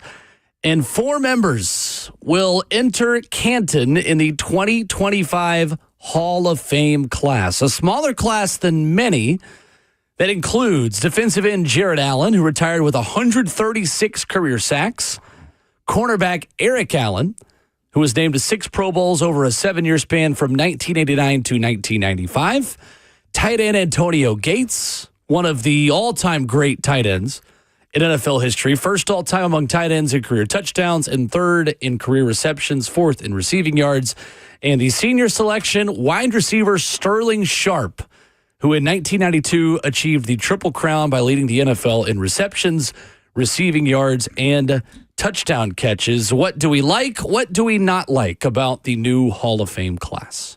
What I like is guys I didn't think would get in the time frame that they have so far, like Sterling Sharp. He checks the boxes that I say people should have whenever they're getting in, and that's what, multiple Pro Bowls and 3 All-Pros. Like, he owned an era of football is the way I categorize. I am a little shocked by it, too. No Super Bowls, no MVPs, none of those types of things. Only played 7 seasons, retired at age 29 because of injuries. A little shocked by that. Again, not over 10,000 yards receiving. And the same also goes for Eric Allen. He has been one of those types of guys. One All-Pro, though. But if you look at his stat line, 54 interceptions, like, that makes a whole lot of sense. See, I am a little shocked. I thought the class that the names they had on it deserved to have more dudes in it. 4 guys, to me, I think is to me, the method, and I mentioned this earlier, the method in which the NFL operates. Like, and I know this is a sports writer thing, if I'm not mistaken, but, like, Marshall Yonda should be a first ballot Hall of Fame. Terrell Suggs could have or should have gotten this class. I don't think Eli's a first ballot guy, but some of these dudes are Manning. Eli Manning, yeah. Some of these dudes are very impactful to the game on how they played it in this era. So I'm a little shocked that these 4 got in, although I can understand it. For the ones that are in positions like an Eric Allen or like a Sterling Sharp that didn't play super long or didn't get the big MVPs, one All-Pro for Eric Allen kind of blows my mind, but he's in. Yeah. He fits the bill at this point. 54 interceptions is a lot. I'm with you on the Eric Allen, specifically him, but the Jared Allen, like, that's the part that I'm like, that's it for me. Yeah, for he's Jared in for Allen, we not only remember Jared Allen for the great mullet and all the antics he is as a person, but I mean, what he did on the field is apparent that he made a difference as an edge rusher. 136 sacks in his 12-year career, 12th most all-time, twice leading the NFL. His career high was 22. He put back up in 2011. Like, he's one of the greats. So that to me was a no-brainer. But I do agree. First of all, the class was small. And I do feel like just not even mentioning, the Eli Manning thing. I know it's a discussion and he might not be first ballot, but that is somebody you think at some point's got to get in, right? Yeah. I don't know. Honestly. I don't know. You don't think so? I don't think it's a slam dunk because Eli Manning was never an elite quarterback when he played. And I know the numbers are really, really good, but comparing Eli Manning in a pass-happy NFL in the 21st century is so different than comparing Troy Aikman, Joe Montana, John Elway, and the NFL that those guys played in. And I think that actually is a feather in Sterling Sharp's cap as well. The fact that he had 1,400 yards in 1992 NFL is pretty insane. Like, that is one of the all-time great seasons at the wide receiver position in the history of the National Football League, having 108 catches for 1,400 yards and 13 touchdowns in 92. Eli Manning was never... Was Eli Manning ever a top 5 quarterback in the NFL? No, I think this just a Super Bowl help champion. him out, right? So then is the Hall of Fame a lifetime achievement award, or is it the elites of every era? The elites of every era is the way I look at it. He wasn't. No, he wasn't. So I don't know if he ever gets it, to be quite honest with you. So can I go ahead? No, you got it, because I was going to change topics. Go ahead. I was too, yeah. And that's why I feel like when I look at this list too, like, how about Adam Vinatieri, though? Like, don't you feel like you mentioned his name, and I get it, he's a kicker, but wasn't he one of the greats of his era? He was. Come on, you got to say he'll get in. It's just a long line. That I think is a separate conversation. Right. I think the same goes for Luke Kuechly, but if you're talking about snubs will this get time, in. I thought Luke Kuechly was the biggest snub yesterday. First ballot for Luke. Bubba and Dixon just asked that in our YouTube chat. First ballot for Luke Kuechly. Impact, ruled an era, did not win the Super Bowl. He's Defensive Player of the Year also, if I'm not mistaken. He didn't play long enough. He didn't, but neither did Sterling Sharp. I know, but Sterling Sharp didn't get in first ballot either. And that was a different, I think that was a different circumstance a little bit. But and that's why this is the greatest Hall of Fame in sports, right? Like, the Basketball 100%. Hall of Fame is both college and the NBA. The Major League Baseball doesn't put people in because they have grudges. Like, this is easily the best Hall of Fame in sports because the greats don't get in. It is only the elite, the top players. And that's why it's not that big of a deal. There's a line. You know what I mean? Tony Baselli had to wait forever to get it as an offensive lineman. Offensive linemen get snubbed all the time. Like, so it's I don't hate the list. I don't either. I don't think it's as much. I don't think it's something to get outraged over because the people we're talking about who are getting snubbed will get in eventually. So Eli's the only one I think might not, but he'll probably still get in too. Oh, okay, so if that's the case, then are we having the same conversation about Eli that we should be having about Fred Taylor too, that a lot of people champion? Like, I'm a huge Fred Taylor fan, and he played a lot of big ball, over 11,000 yards. He checks every single box, but did he absolutely rule an era? And the same goes for Steve Smith Sr. too. I know, because that one, right away, I want to say yes, right? Now, are we, to Will's point, are we talking I think Eli Manning now is in a position where he's known more socially in entertainment, and people like him. The same can be said for Steve Smith. Is it the same thing, or did Steve Smith garner enough? Steve Smith won the Triple Crown. Yeah. In my opinion. So Fred Taylor never led the league in rushing. Right. There we go. Fred Taylor that's a tough sell for me. Fred Taylor's a tough sell for you. So his is more about public than anything else. He was second team All-Pro in 2007 because he ran for 1,200 yards, and that was kind of a Fred, to me, is one of those guys that the teams that he played against love him more than the people that actually vote on this does. If Fred Taylor's a Hall of Famer, then Derrick Henry's a first ballot Hall of Famer. I do think Derrick could. Facts on that one. I think Derrick is in now. I think he should be. After what he did this season. If he'd have got the second 2,000 yards, which they should have, Bert, you ain't got no say so over your play calling, but he should have went for the other 2,000 too. Yeah, I agree. He should have went for that. There were a couple games where I feel like they pulled the reins back. The Cleveland game earlier this year, he didn't really play a whole lot. If he never wins a Super Bowl in his career, I still say he's in. But there's those people, though, that are like, oh, he didn't get that Super Bowl. Running back, though, it's trickier, right? Like, I feel like the Super Bowl ring is more of a qualifier for a quarterback and it's than it is for other positions. A bit, too, I feel That's the reason we're having this conversation about Eli. Right. And Rhett Bryan made the point and shot me a text and said that 2 rings against the greatest dynasty in sports gets Eli in. And he's probably right. The feather in Eli's cap is that he was just born at a bad time with other generational QBs as well. It's not his fault. He was born at the same time as Drew Brees, as Peyton Manning, as Tom Brady. Yep. I mean, I understand both sides of it, but I also do believe the committee got it right that he is not a first ballot Hall of Famer. I do think he'll eventually get in, though. This also sets up next year, too, when Ben Roethlisberger set up, because Eli didn't get in. The same conversation is going to be had about Ben, too. Yep, 100%. We'll see if they make him a first ballot, but that one's – and they won't have 2 quarterbacks in 1 year either. They will not have 2. So if Ben doesn't get in next year, Eli might. But I'm with you. I don't know if Eli is the first 5 years of his that he gets in. I love when sometimes I have an opinion that we all agree on, but then because I am younger and get singled out for it. Mark on Facebook Live says, Will is way off on Fred Taylor. Obviously too young. He was a better player than Curtis Martin, who isn't. We all agree that Fred Taylor was never elite at the running back position. I mean, I don't know what to he was in a run-first era of the NFL, and his best season was 1,500 yards. And he was never first-team All-Pro, never led the league in rushing. Like that has nothing to do with my age. Before him. Curtis Martin also got Rookie of the Year under his, multiple All-Pros, and I mean, he also has more. He's got 2,000 more yards, 3,000 more yards than Fred Taylor too. Fred Taylor played a long time and had longevity. He was never elite.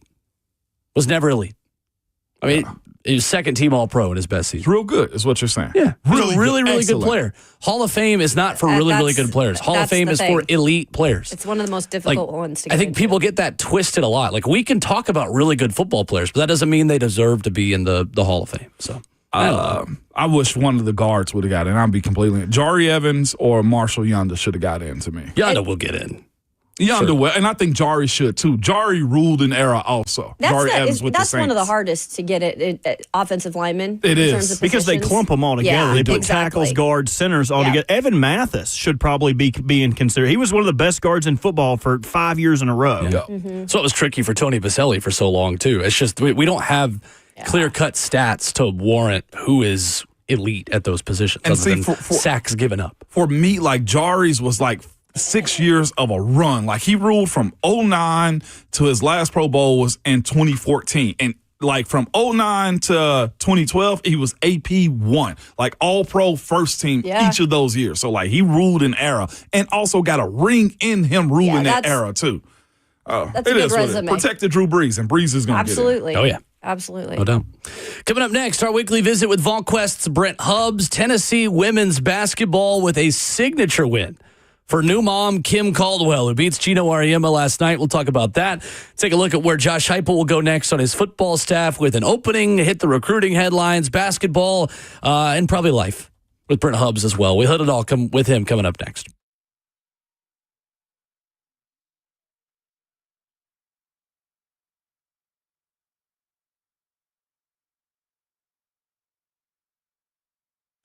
It's Ramon Foster for Secure Lawn, guys. I'm talking to you. And also, just if you tend to your yard in general, okay? You're the ones that walk around your yard every single day, getting mad when you see those weeds that are going to pop up in the spring. You obsessively care about your grass. All right, your spouses and friends tell you that you talk about your grass more than you talk about anything else. And that's because you want to be the envy of your neighbors, all right? Here's the thing about it. Secure Lawn is the company that you want to use, all right? They will be there for you year after year. You don't have to worry about them being sold to another company or not doing what you ask them to do. Their thing is this. They want to provide you a prime service and make you a lifelong customer. And you're probably asking, well, what does that mean?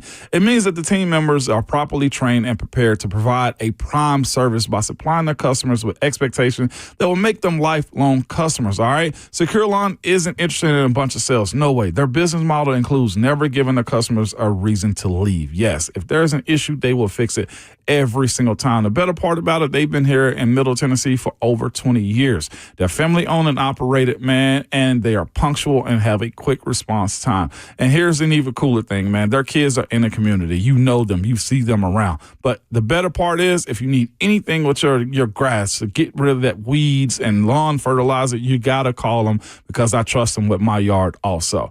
Call him at 615-893-8455 or go online to securelawn.com.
Friday morning on RKW continues on 104.5 The Zone. Full crew in studio. Ramon Foster, Kayla Anderson, and Will Bowling, joined by our very good friend Brent Hubbs of All Quest on 3, with lots to discuss, as always, on Rocky Top. Brent, good morning. How are you? Good. I'm doing outstanding. Hope you guys are well on this Friday. Well, we are not doing as well as Kim Caldwell probably is this morning after the Lady Vols' first win over UConn and Gino Auriemma since 2007 last night.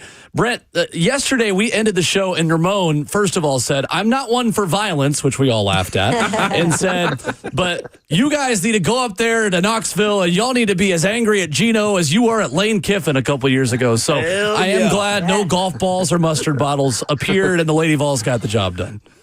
They did. We talked about this a few weeks ago, I think, about they were going to get one somewhere. They were going to beat somebody they, quote, weren't supposed to beat. And to their credit last night, they made every play offensively down the stretch. When you look at what they did, they went 5. They made 5 of their last 6 field goals, and the one miss they got an offensive rebound on. They just really were. They made the plays, and to win close games, to learn how to win close games.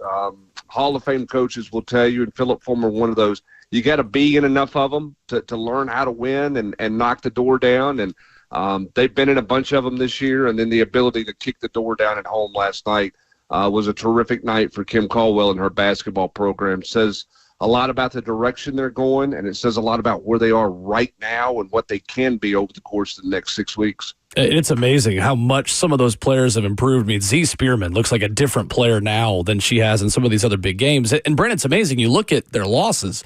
I mean, a lot of games have just come down to the last possession and the ball's just not gone in. You think about how different this season could be for them. And, they get a last-second shot against Oklahoma or against LSU.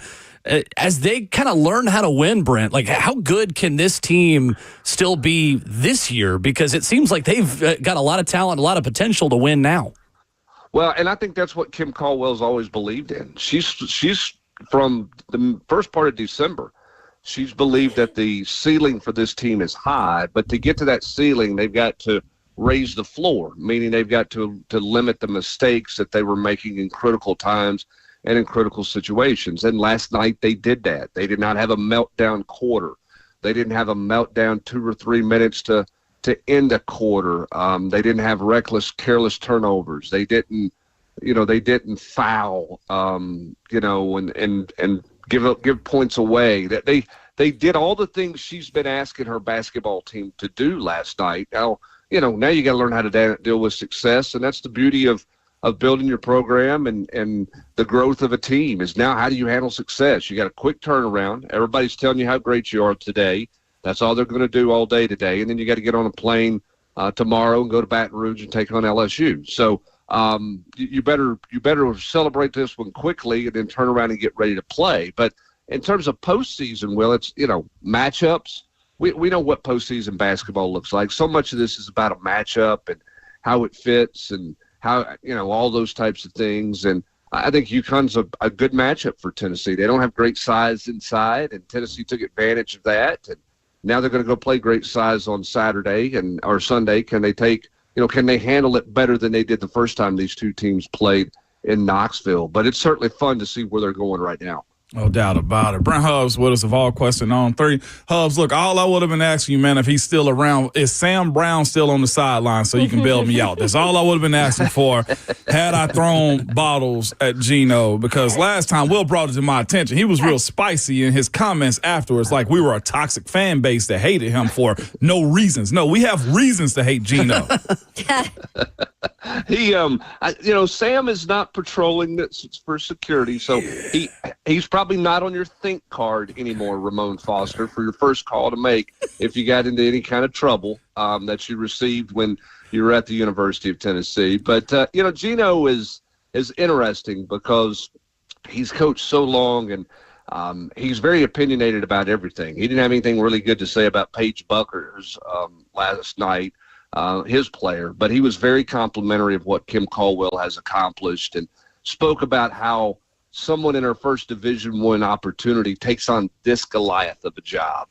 And what she's done to this point is very obvious, not just in beating him last night, but in how they played other top teams in the season that they've had. So I hate to break it to you, he was actually pretty complimentary of Tennessee's head coach last night, which is a bit out of character for him, I guess. Oh, you should see my face right now. He's so disappointed. I'm disappointed. I just want you to know what the comments in our YouTube chat is saying. I just can't believe I get no response out of you at remembering the think card student. I do remember the think card. I was trying to be a small radio pro and let you finish right there. I remember those, okay? Gerald Harrelson was on there. Shout out to him. He's at Austin P right now, too. There was a line of people we had to get to before we got to Coach Former. You're 100% correct. But some of the comments says this about Gino, man. I don't hate people, but when I see Gino, it's on sight. That's one. Another one is I will never forgive Gino. And the last one says, I'll straight up throw these hamburger helpers at Gino. So, well, and I understand. I mean, listen, this rivalry, look, this rivalry between these two teams became very, very personal. It did. As we all know. But this rivalry, for many years before it became so personal, was so important for women's college basketball because people who were casual fans watched these two teams play each other because it was always a great game. There was always great players on the floor. And the game of, the women's game has had a lot of key moments, okay? Caitlin Clark obviously is a key moment, and the rivalry with Angel Reese was not bad for women's college basketball, and certainly what Caitlin Clark has done. But if you want to say what brought that on, go back to the 90s and look at this rivalry between these two teams that didn't care for each other, that were really good, that challenged each other in so many ways. It's been great for the game. It's unfortunate it became personal and turned into what it turned into late in Coach Summitt's career. But, man, it's been really good for the game of basketball. And that's why that one last night meant so much to the Tennessee fan base. And why Kim Caldwell said postgame, hey, the crowd here was worth 10, 15 points for my basketball team. Imagine where she's at now. Mm-hmm. I mean, she's never coached in a game in front of that many people where it's the intensity is the way it was last night. No offense to Marshall. No offense to Glenville State. No offense to coaching in the NCAA tournament. The emotion and the intensity in that arena last night was different than anything she's ever been a part of. And the demeanor and the control that her team played with her leadership down the stretch is why a lot of Tennessee fans are so excited about not only the future, but the now with this team. No doubt, man. And that's why I wanted to go also. I tweeted about it last night real quickly, man, that look, Dannny White ain't missed yet. Okay, that was the tweet. I'm not like one of those guys, just because you do your job, you're supposed to get a payday, but legitimately, Brent Hubbs, how do you secure him for the future? As far as like, I don't know. I don't think anybody knew who any of these coaches were that he's hired as of late, and they've turned out to be those types of people that have reset the universities with their sports that they coach. Ramone's got the best contract in college athletics. There it is. Okay. He makes $3 million. He's on an automatic 5-year deal. He's got a built-in raise rollover every year in his contract. He's got an incentive clause that maxes out at $300,000 worth of bonuses that he's going to max out at every year. He's got the contract that every AD in the country right now is going, can I get one of those? Yeah. Can I get one of those deals? Randy Boyd, Donde Plowman have made it very clear that this is their guy. And Dannny White's made it very clear that they are his people. Remember this, Dannny White's buyout to leave drops in half if Donde Plowman's not a part of the university. And so the alignment that you have between president, chancellor, and AD is why Tennessee athletics is going at the clip and the rate that it's going at. Now, there are lots of challenges in managing athletics, and Dannny White has plenty on his plate when it comes to revenue and it comes to money. And, you know, Dannny White's a hero this morning because of Kim Caldwell, but earlier this week he was not a hero because he's raising ticket prices on the men's side of things. You know, there are all of those things that you have to manage. But Tennessee athletics is in a place we haven't seen, and it's it's a glorious time to be rolling around in orange, and Tennessee fans should be very happy in orange today. Brent Hubbs of VolQuest joining us like he does every Friday at this time. So, Brent, let's switch it over to the football field. And I know that the search is on, let's say, as Mike Eckler has announced, well, it's not official yet, but he's going to Nebraska. So what right now is Heupel looking to do at that linebacker position as a coach, and then also the special team side of things? Well, I mean, it looks like Coach Chop of Ron Harmon would be the most logical choice to coach the outside linebackers, and that you would just promote from within. Here's what we know about Josh Heupel. Even when he's promoted in the past, he's not walked down the hall and said, hey, congratulations, you've got the job. He's done his due diligence. He's talked to a lot of people, and I think he will do that here. I think he will interview other candidates. I think he'll talk to people. But I think Tim Banks is very comfortable with Coach Chop, likes him as a coach. Coach Chop's been around Rodney Garner for, I don't know, half dozen years or better. He came to Knoxville from Auburn with Coach Garner, and he's the highest paid analyst at Tennessee, one of the highest paid analysts in the country. That's the logical step that you would take at outside linebacker, you think. But again, Josh Heupel will be diligent in that. He's not just going to walk down the hall and hand it to him. Mm-hmm. And then on the special team side of things, you know, it's a different world. Used to, when you had a job opening, it was one of one, right? You just plugged, and that you could only limit the number of people that you had. So you say, okay, well, if I'm losing my special teams guy, I got to go hire a special teams coordinator as a, quote, full-time staff member, one of my 9 or whatever. That's not the case anymore, because analysts can coach. I mean, anybody who's in the building can go to the practice field and coach. So I think there's a real chance Josh Heupel looks for a veteran coach with a lot of special teams experience who could be a coordinator, but wouldn't be considered one of the, I mean, I guess he would be considered an analyst, even though he could go recruit. If you declared him for recruiting, you just have so much more flexibility in the numbers now. It's not about how many you have on your staff. It's about how many are you willing to pay and how much money do you have to pay people. And I think you'll see Tennessee bring in somebody with a good bit of special team experience. And then obviously he'll fill the outside linebackers role as well. I don't think that person necessarily will be the same person, Kayla. Okay. Good information there. Brent Hubbs joining us of VolQuest here on RKW this morning. Speaking of linebackers and the recruiting side of things, there have been a couple that have been on the eyes of the Vols so far. Who are they, Brent? You talking about current players? Yeah, just in terms of recruiting, where they're looking right now. A couple linebackers. Well, yeah, they've had a obviously they put a great class together last year in terms of what they're doing. So they could be really select at the linebacker position in this recruiting class. And I think it's going to be fun to see where some of these young guys are going. But Tennessee is trying to swing for Tyler Atkinson. That's a guy that's been on everybody's radar. I think that's a long shot. I think a guy that Tennessee has put themselves in a position with is Braden Rouse, who's from down in Georgia. He's been here before. I think there's a chance he comes back up maybe even this spring, going to take an official visit there as well. So the state of Georgia has been pretty good to Tennessee in a lot of places, and linebacker's been one of those. And I think William Inge has done a nice job creating some relationships with some people of note, players, high school coaches, 7-on-7 coaches in the state of Georgia. Which is pretty interesting considering all of his recruiting ties when he arrived at Tennessee were from California and the West Coast. He's really dove into recruiting, done a nice job in the South, and we'll see what it looks like. But I would say Braden Rouse is a guy to keep an eye on as a real possibility. The good news for them is they don't have to go 3 or 4 linebackers in this class. They can be really select at that position because of the depth they've created over their recruiting cycles the last couple of years.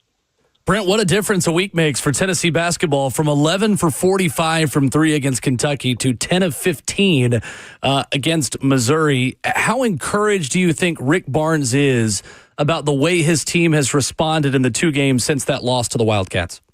Well, I think you have to be elated with where they're at because they've made a commitment to take the ball into the paint and play inside out. Now, maybe it's not a traditional paint touch where you've got somebody who's straight posting up and But they're getting the ball inside. I think the development and the continued development of Felix Zapara and Igor in this deal is going to be really key for what Tennessee looks like down the stretch here. Because I think you got a chance, and I'll be curious to see how they play tomorrow against Oklahoma. But I think you get a chance to really see some evolution. Okay, so I mean, let's look at this here. When you've got Ziegler, Igor, Chaz, and Gainey, and those guys shoot 20-plus threes in a game, that combination of four shoot the ball from the three-point line over 20 times, they're averaging 27%. When they shoot under 20 times, they're averaging 48%. Now, what's the difference there? It's cleaner looks. It's better looks. You look at Ziegler, he was 4 of 4 against Missouri. Why? None of those were dribble, create his own shot. Those were all coming off passes from dribble penetration that created inside-out action. It was assist off of Igor. It was an assist from Gainey on a dribble into the middle of the floor. Defense collapses, kick out. Ziegler's got a wide-open look. So because they're playing in the paint more, it's going to create better open looks outside, and their commitment to scoring in the paint, it has a chance to change sort of this offensive approach to where Tennessee's been. The other thing, too, is how much is Rick Barnes going to play the combination of those four at the same time? They've kind of rotated Gainey, meaning when Gainey's on the floor, Ziegler's getting a rest or Chaz is off the floor. How much do they play with those four guys and one big and kind of play four guards and one big guy? Although Igor can certainly play inside, but he's a guy who could stretch. He's a stretch forward. So what do they look like with that rotation? How many more minutes does that rotation get as we head towards March here? He is Brent Hubbs of All Quested on 3, joining us Fridays at 7:20 here on the show. A little bit of hoops, a little bit of football, and always a little bit of life with Brent. Brent, we appreciate you, sir. Thank you.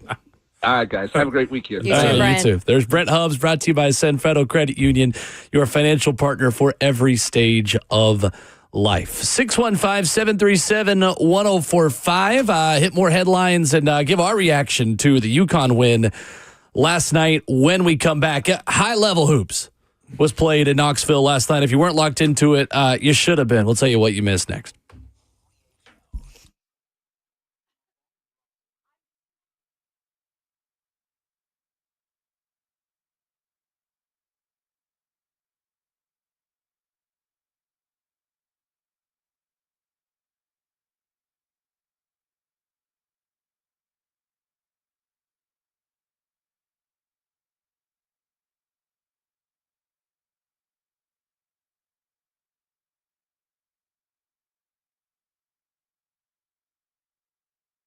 Hey, it's Will Bowling. You've probably been looking for cars. You look at your options, you see the words buy here, pay here, and you're thinking, nah, I'm good. Not a place I want to go. And I get it. Those dealers come with certain reputations, but there is one dealer that has the best reputation in that market. They're different over at Nolanville Road Automart. And they're different for a few simple reasons. They have been doing business in Nashville for 61 years. You stay in business that long in Middle Tennessee, you learn how to do business the right way. They only sell clean title cars under 12 grand. So if you're new to town and you need a place to trust that's been around, they got you. Maybe you're looking for a car for that new driver in your family, that 16-year-old. They do that as well. And if you don't want to take my word for it, check out the Google reviews as well. They are outstanding. One location right there on Nolansville Road, close to Thompson Lane. They'll get you in and out in an hour or less. The best part, they're the oldest buy here, pay here in Nashville. They work with your own financing if you have it. 615-242-1279. That's the number to call. That's 615-242-1279. Flexibility, transparency, and honesty. That's why I recommend Nolansville Road Automart. Give them a call at 615-242-1279.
So there's been a movement over the past couple of years in sports where women's basketball has joined football and men's basketball as major sports in college athletics. It's RKW wrapping up hour 2, 615-737-1045. But every time we talk about this in this state, Ron Slay put it best on this show last year where he said, now we've been watching women's basketball. And this rivalry, Tennessee and UConn, is the best in the sport. I will hear no arguments for any other ones because it's the best two programs in the sport and they hate each other. And last night, this is one of those moments where it transcends the sport that's happening. This is just an elite storyline every time these two teams get together, especially when new mom Kim Caldwell and the Tennessee Lady Vols knock off UConn 80-76 yesterday in Thompson Bowling Arena. Man, it was fun. Kim Caldwell said after the game, said, that's a really talented team. We felt like we had to outwork them in order to beat them, and we did. Guys, this program has staying power under her leadership, and they arrived on the national stage in a big, big way last night. They did, man. This is, I think they said it correlated it. She did to, Vols in 22 beating Alabama. Like, you need certain wins and certain games to show you that your proof of concept is working, showing that look, this can be okay if y'all just truly believe in it. And that's what last night, did more than anything was those recruits that she brought in was to paint a picture of what the future recruits are going to be expected to do also. And not just that, it's just the winning. I thought last night, the first half, watching that game, I thought UConn just ran our girls. So that's what I will say is this. You do see a different level of athlete, I feel like, that UConn has right now. Paige Beckers, oh my gosh, their bigs moving. Like, that's one thing I did think last night. Their big was really good in the post of just setting up the over-the-shoulder pass and making easy buckets. But here's what you did notice, too, in watching the Lady Vols. That method of up and down the court, when done efficiently, you break them down. And I thought the Lady Vols did a really good job of breaking UConn down in that third, going into the fourth quarter with that speed and how they exhausted them. It's amazing to think, this is that first win over UConn since 2007. And that seems like so long ago now that we're talking about we're in 2025. And for Kim Caldwell, a first-year head coach, a young woman at that, like she's not seriously had tons of years of experience as a head coach yet at the highest level. And for her to experience that, after just having a baby boy and, the stage was set, the fans were there, they were electric. It's almost like a storybook, to be written out. But at the same time, Will's been saying this, you've been saying this, Slay is there. There have been times this season where they've come so close to getting that signature upset. And for it to be this signature upset, where I know I loved what she said after the game as well, like about Pat Summitt and what she would think about this win. She said, I think she would be thrilled with the effort and the rebounding, and I'm sure she's up in heaven with my dad, and they're probably having a cold one and celebrating. She is like Pat Summitt mentality at such a young age, which Pat was, right? So it's a very awesome story to go along with just the facts of what they did on the actual hardwood last night. She knows specifically what she wants that program to be. Yeah. Like, there is no doubt in her mind what the identity of Lady Vol basketball is going to look like as long as she is in charge. And I think you get a lot of young coaches who are swimming in the logistics and in the management of people and in the recruiting, and you feel like you're going a mile a minute. Well, that is the pace that she wants Tennessee Lady Vol basketball to be. Like, everything she does is a mile a minute. Yeah. And I can tell you that what you see on the court, what you see publicly, like the production meetings I've had with her and the Lady Vols games that I've called, like, she is the same constant person 24/7, and she loves that team. She really, really has connected well with that team. I'm going to be up there doing the Alabama game in a couple more weeks, and just fascinated to see where they've really grown the most. But to me, it's the rebounding part of it that is so significant, because the way that they play, they want to take 15 to 20 more shots than their opponent. But if they don't rebound a lot of these threes, then they don't have the ability to do that. Then you just have to create a lot of turnovers. Well, they had only 5 forced turnovers at halftime. Only 13 in the game. Like, they didn't really score a lot of points off turnovers in this game specifically, but they out-rebounded UConn by 12, and that is a substantial advantage. I think the next step for that program is when they get an elite post player that is able to neutralize another team's really, really good post. Like Brent Hubb said, UConn did not have a really good post player and size that just dwarfed Tennessee's bigs, which it was a good matchup for Tennessee, no doubt about it. It's what makes South Carolina and Oklahoma and LSU much tougher matchups for Tennessee. But man, what a game. For so many Tennessee fans, this transcends women's basketball. It transcends just the normal minutia of the sport itself. This is just something, as a Vols fan, you are raised to do, is hate Gino Auriemma and hate UConn women's basketball. And I know there are a lot of folks, and many of you listening to us today, that probably tuned into your first game of the season because you hate Gino Auriemma and UConn that much. No And doubt. you saw a show, for sure. And it's super cool too for players like Jewel Spear, who said after the game, like, coach came in and said, as a senior, she doesn't just want this to be a start. No, she wants this year to be special for them. And I thought that was super cool.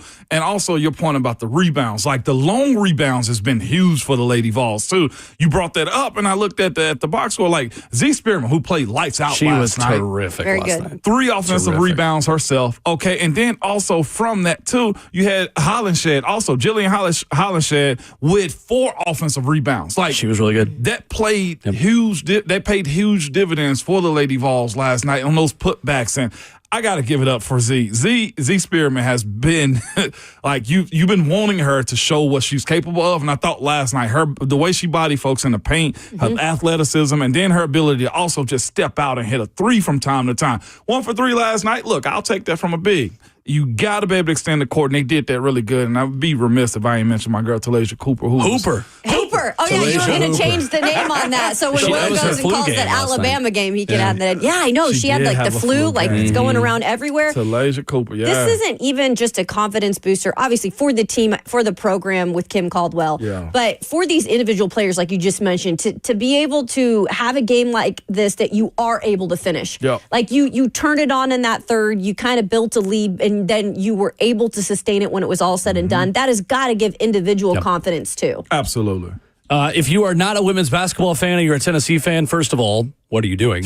Secondly, what this means for you and what it means, I think, to the larger point about the Tennessee athletic department is Dannny White is a basketball guy, and he played at Notre Dame. His brother coaches at Georgia. He hired Nate Oates at Buffalo. He has now hired Kim Caldwell at Tennessee.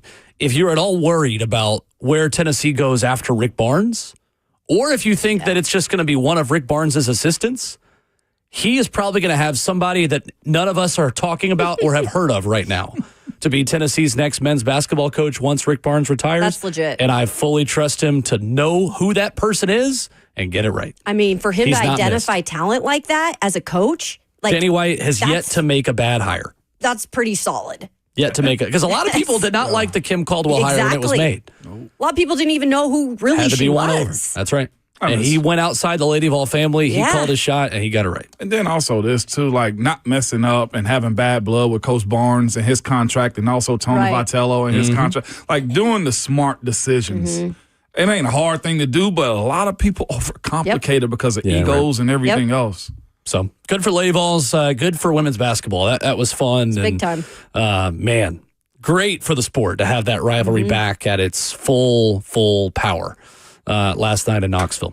615-737-1045. There is a player who's going to play in the Super Bowl on Sunday who is doing something insane that this show has talked about a little bit, but it's not been covered enough. It's a Kansas City Chief player, not named Kelce, not named Mahomes. We'll give them their flowers on the offensive line coming up next.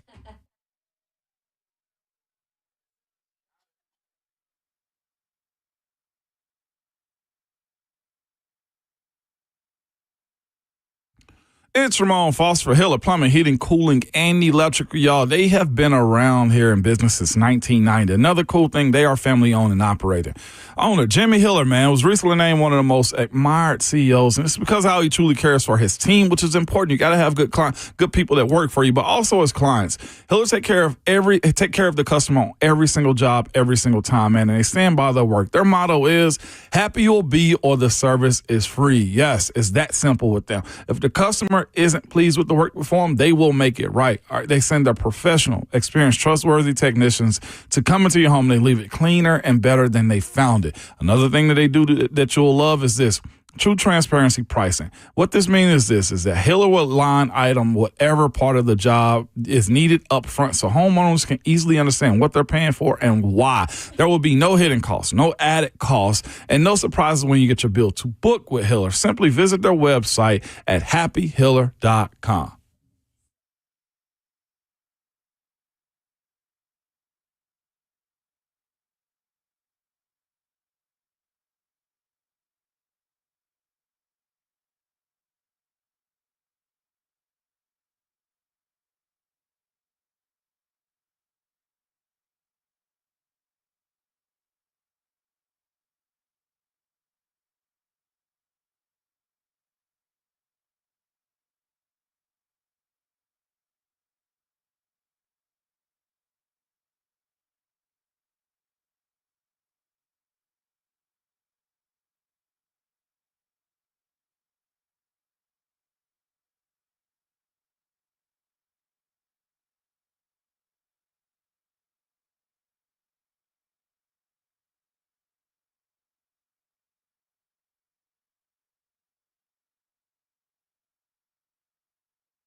What's going on? 8 o'clock. Good morning. Happy Friday from the 104.5 The Zone Studios. I am Robert Walsh. NFL honors were last night, handing out some Player of the Year awards. Offensive Player of the Year went to Saquon Barkley. Defensive Player of the Year award to Patrick Surtain. Offensive and Defensive Rookies of the Year, Jaden Daniels and Jared Verse. Joe Burrow with Comeback Player of the Year, Coach of the Year, Kevin O'Connell, and Walter Payton Man of the Year, Eric Armstead. Hopefully I didn't miss anything there. Hall of Fame class, Antonio Gates, Jared Allen, Eric Allen, and Sterling Sharp. To the Lady Vols, as they're coming off so close to netting victories over former top 10 teams this season. Number 19, Tennessee finally broke through in a big way last night, outlasting number 5, UConn 80-76. The Lady Vols snapped a 4-game series skid to the Huskies and defeated the perennial power for the first time since 2007. The Big Orange also recorded their first win over a top 5 team since toppling number 2 South Carolina in 2021. For all your foundation repair and your waterproofing needs, you got to go to USSTN.com. Breaking news at once on your home for the Titans and the Vols. This is 104.5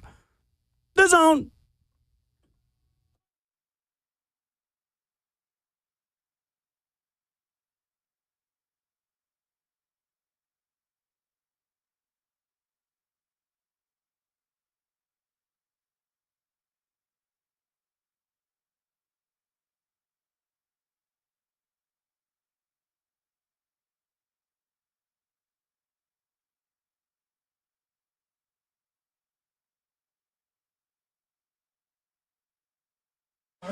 RKW 104.5 The Zone rolls into the second half on a football Friday, previewing a football game for the final time this season. Eagles and Chiefs.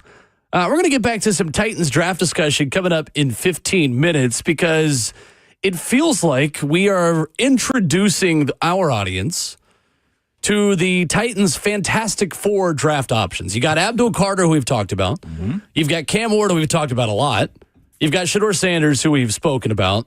Travis Hunter is not the one that we've really dived into yet. Yep. We'll change that coming up in 15 minutes. Talk about Travis Hunter, what position he could play here, and if he is more valuable to the Titans than a quarterback because of his ability to play 2 positions. That's coming up in 15 minutes. Your phone calls at 615-737-1045.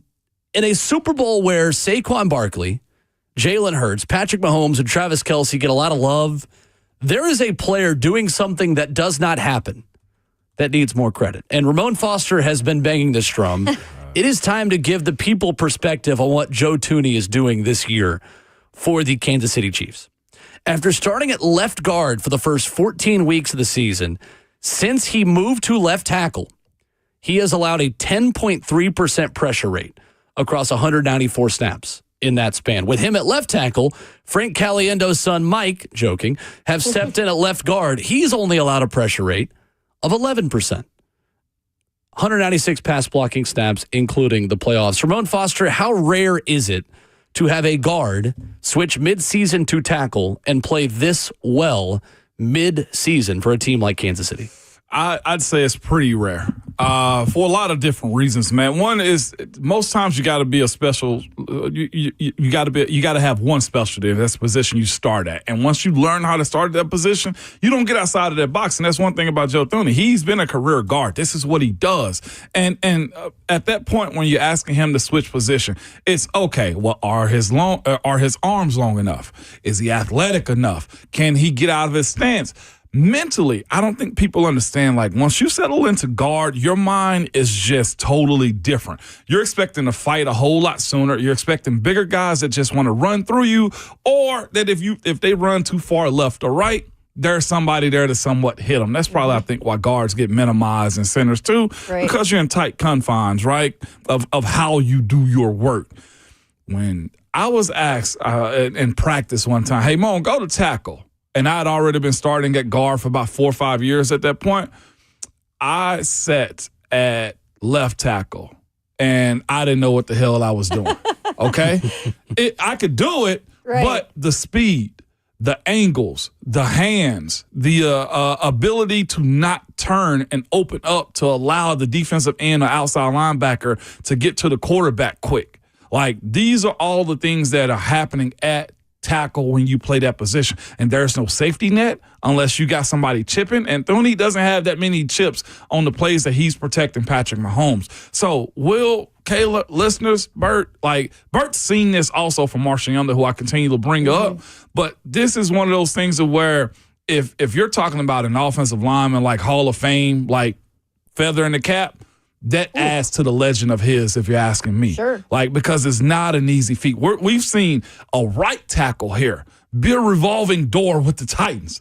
This dude was locked in at a position and moved out and I'll be honest with you, it ain't been flawless, but it's been really good from him at left tackle to one of the best, if not the best quarterback in the world right now besides Lamar Jackson. Just to add a little more pressure, right? Yeah, you got to block for one of the best in the It saved their season. Tough. Yeah, absolutely. Yeah. They would not be playing in the Super Bowl with the revolving door they had at left tackle. No. Yeah. Between Wanya Morris and Kingsley Suamatia and the different penalties and the immediate pressure they're giving up, like Joe Tuni has made them a contender again. Yeah, I wanted to add an article I was reading about Joe Tuni. So Dante Scarnecchia, who was up with him in New England as the line coach, had a really good thing to say about, this whole discussion moving him over.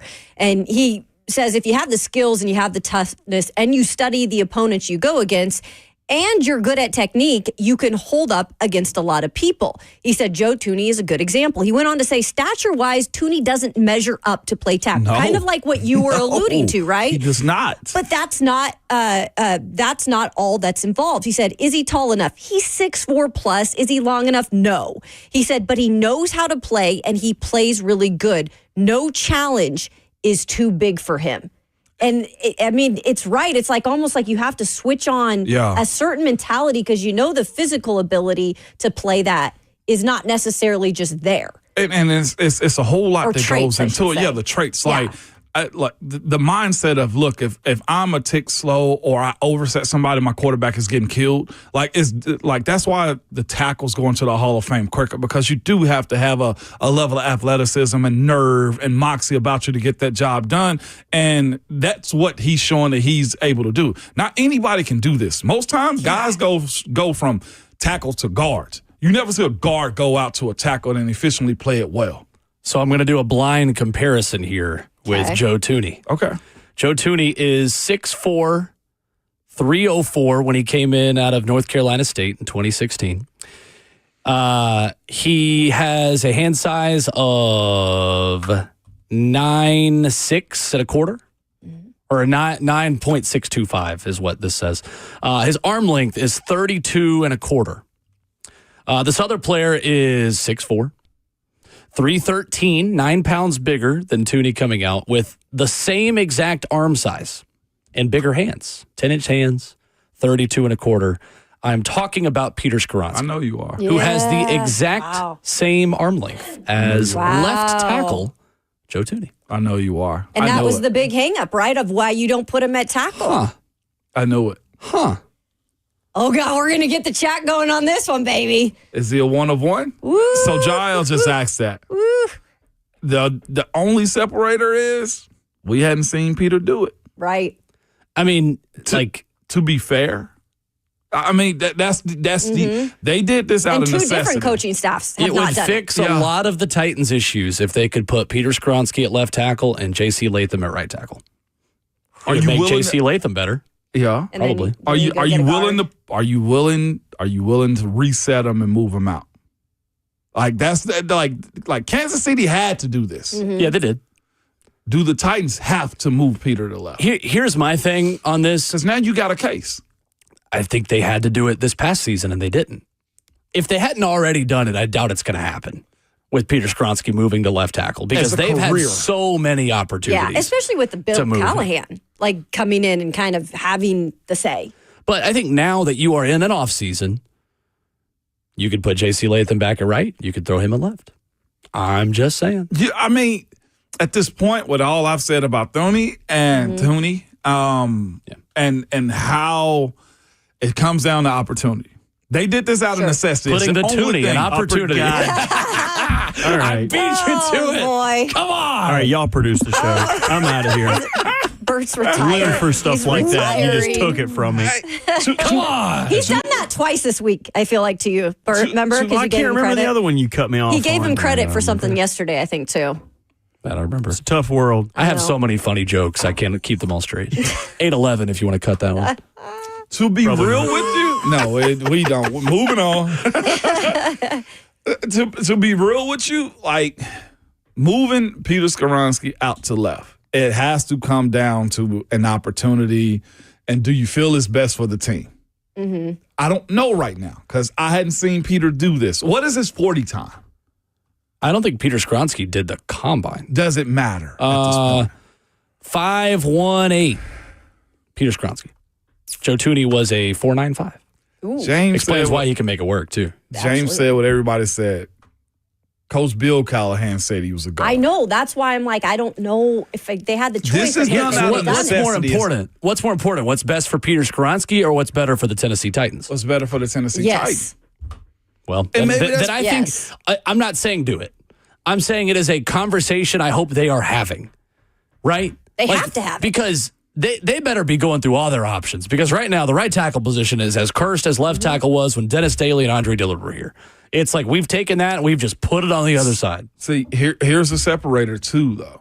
Kayla read a lot about what a guy who evaluated Tuni said was like he's got years of understanding how to play this. Do you want Peter Skoronski going into year 3, resetting all that he's learned to relearn this position over again? Because didn't you say year 3's peak year for a lot of it's the year you better start showing us you're a first-round pick. Yeah. And right now, Peter Skoronski does not look to be worthy of the number 11 overall pick. Yeah. He's not. He's improved, He's been steady. though. Yeah, he's been steady. He's still not worthy of the number 11 overall pick. So you have to be an all-pro guard to be worthy of the number 11 overall pick at that position. I just want to say, this is comparing apples to oranges, too. Tuni is in a position to where they had to do this. Like, to continue to win football games because they had no other option. Right now, the Titans have options, and that is J.C. Latham at left, and they can go draft another guy to keep it together. The thing is, though, how good were their options during the season? During the season? Well, you also had a rookie left tackle. Did you want to move him over? No, you didn't. Yeah, exactly. There's a lot of little it's a great things, case. Take your poison. We can go to trial for this one. It's almost like if they were going to do it, they should have just done it. Yeah. Well, it's easier to do it in the offseason than mid-season. I do get that, especially when Peter was showing improvement. Yeah. Mm-hmm. You skew the conversation now, to be honest with you. With the Tuni situation. Mm-hmm. It's ironic to me that out of all the arm sizes, they are the exact same. But you know what the difference is? Tuni's proven already, so his arm size don't matter. It's just like CJ2K on 3HL yesterday. They asked him when the last time he ran a 40. Combine. Mm-hmm. Like when they know Does it matter? Right? When they know that you got it. Yeah. What else happens don't matter. Sure. And if you missed that CJ2K interview, you can find that on the 104.5 The Zone YouTube channel, uploaded this morning. You read that like it was a disclaimer at the end of a medicine ad. Like I knew we had a break coming up. Pop up on TikTok now. Setafix may include the 104.5 The Zone YouTube channel that you should subscribe to right now. Right. It probably should get cut. All right, 8:14. 615-737-1045. We've talked Abdul Carter. We've talked Cam Ward and Shedeur Sanders. We've yet to really dive into the scouting report on the guy that I would say most people believe is the best player in the entire NFL draft. That is Travis Hunter. A guest on 3HL yesterday said he might be the only prospect who's more valuable than either of the quarterbacks. We'll talk about that next.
RKW 104.5, The Zone rolls on this Friday morning, 615-737-1045. How do we feel about Travis Hunter and the Tennessee Titans? We're going to play some audio coming up here in just a few minutes of Aaron Schatz, formerly of Football Outsiders, now at FTN Fantasy on 3HL yesterday, making the point that Travis Hunter might be the only player who is more valuable to the Titans than a quarterback because he can play two positions. First and foremost, guys, regardless of where Travis Hunter goes, put on your GM hat, put on your coach hat. Are you playing Travis Hunter both ways in the NFL in his rookie contract? Not his whole career. Let's just commit to first 5 years of that contract. Are you playing Travis Hunter both ways? I would say no, not full time. I think I'm more convinced at this point I'm going to put him at wide receiver. If at times or any situations maybe you would need him on the other side of the ball, I think that's just a bonus. But full time, no. In rookie year, I'm probably going to end up like stepping on my feet when I say this. You know what I'm saying? And in hindsight. But I almost feel like if you're playing him both ways, you're unserious as a team. Ooh, why? Because there's a lot of elite athletes that play wide receiver, and those guys need to be able to build a rapport with their quarterback and be a specialty at that position instead of saying, hey, we're going to use you as a decoy. We want to sell tickets, and, hey, we'll also play you at wide receiver. Or, hey, we'll also put you on the defensive side of the ball. Like, it just seems to me, it's sending Big Jeff or Tavondre out in fullback and throwing touchdowns. It's not supposed to happen all the time. I don't agree with that. It's not supposed to happen all the time. Right, but players like him don't come around all the time. That's why, well, I'll say this. That's why it only happens in college and not in the NFL still. I've always heard, like, quarterbacks hate being put out wide and wildcat and having Taysom Hill throw footballs. He's not a quarterback that's your starting quarterback. So why take reps away from the guy that actually does this job when that's the same way I feel about, like, Travis. So we're still discussing Travis, but that's how I feel. I almost feel like you're unserious as a team. So you would not put him on both sides? Like, you would not play him on both sides? If we think he's as good of a player, as a person, as an athlete, as he's been from high school to Jackson State to Colorado to winning the Heisman, then I need to see how great he is at one thing there instead of just being decently good at two. So you think he could earn more opportunities if he masters one of those two things? If he masters, like, if he's good enough at wide receiver right away, like, all right, Travis, you're good enough at this. Let's try you at corner a little bit. Is that fair? Nope. So you're totally out on it. I'm totally out. Other than maybe even like the odd play, like the big jet goal line, the big jet fullback all in on that amount of stuff. See, I feel like on that. I want him on the field as much as possible. Do you? So what is that middle ground where he is still good enough at both and can do both, where it's 2/3 one side, 1/3 the other side? To me, it feels logistically like it would be easier for him to be a main corner and have a couple of packages and a couple of drives a game at wide receiver. So I just don't think the Titans necessarily need that as much as wide receiver right now. You don't think they need the corner as much as wide receiver at this current time? I don't care about that. I'd much rather see him be, if we're going to pick a side. But you need these players, if you're having a number one overall pick, you need them to be now the playing at their, you insert him day one. You'd get rid of Awuzie and he would be inserted day one. He would, easily. Yeah. I to that point. So to me, it seems like how many interceptions he had this year, which is irrelevant because they don't really throw this side. They had 4 this year. So I look at his position and say, well, he had over 1,100 yards receiving. He tells me, like, that shows me he's one heck of a play, like football. 15 receiving touchdowns. Yeah, he's one heck of a football catching player. So if we're talking about where I would probably start him at with this team, considering they need a whole lot of offensive help, it might be wide receiver over corner. But I look at him and saying it's probably easier for him with his athleticism to be a really good corner, potentially great corner, than it would be a wide receiver, because here you got to figure out who's the quarterback and what can they do for him. I much rather will see him doing some wide receiver end arounds he's your down the field play guy. him at both. Well, no. If I'm picking one, it may end up being wide receiver. I think he could be what Jamar Chase was to Cincinnati here for Brian Callahan. Just an elite spark. A guy that can turn a 10-yard hitch into a 50-yard touchdown. See that. The Titans have not had that since A.J. Brown. He averaged 13.1 yards per reception. Yeah. Last year. So here's what Mel Kiper said about him on ESPN.com. Mel Kiper has him as his number one player and says he has a great feel for the game on offense and defense. And he played a whopping 1,458 snaps over 13 games this season. For those of you who are not math majors like myself, that is over 100 snaps a game. Over 100 snaps a game. Mel Kiper says, I think he has a chance to play both sides of the ball early in his pro career and make an impact both ways, though I'm ranking him as a receiver right now. He says the offensive and defensive coordinators for the team that ultimately drafts him are going to be battling each other to use him. He has tremendous hand-eye coordination and elite ball skills. His physical traits and quickness are off the charts, but the Heisman winner also thinks about the game at a high level. He is a highly competitive prospect who works hard to maximize his potential. This was Aaron Schatz of FTN Fantasy yesterday on 3HL saying, yeah, the value of a quarterback is still worth taking one at one, but if you play Travis as two positions, he might be more valuable. So almost from an analytics standpoint, too, you kind of look at him because I've argued, okay, he's not the best, corner in the draft. He's not the best wide receiver. Right. But what if you have a wide 2 for 1? receiver that you can also make him your dime cornerback in 3rd and 10s? Right. And he's good at that. Does that give him more value? What's the value of that? It's an interesting question that I'm sure the Titans analytics department is working on very heavily. So how do you look? Does it change if you flip that and make him a corner with packages at wide receiver? I think, interestingly, I think it changes for him because wide receivers are frankly paid more than cornerbacks. Right. And if I was Travis Hunter and a team gave me the choice, I would rather play wide receiver for my own financial gain. Right. That's why I keep trying to figure out what he wants to do, and that's always my argument. Yeah. I mean, that's life. Follow the money, right? Yeah. That gives you the answers. Well, really interesting stuff, Aaron. Really appreciate you. So there's Aaron Schatz of FTN Fantasy yesterday, who was of the opinion the Titans should take a quarterback. But it came with that caveat that, if you got two positions for one, that might be more valuable than a quarterback. And I think it's interesting, too. He is an analytics guy. That's what he was talking about on the show yesterday, 3HL. And he brought up a good point, too. And I'm just curious as to how much this will come into account with that number one overall pick is how much the Titans have started to insert analytics. That is a thing that Chad Brinker is top of the line with in terms of what he's going to be doing, but they've hired a staff to surround them as well. How much more does the analytics part come into now, really deciding what they'll do at number one, if it is in terms of splitting hairs? Yeah. Travis, this is wild, okay? Just because, he's capable of doing a lot.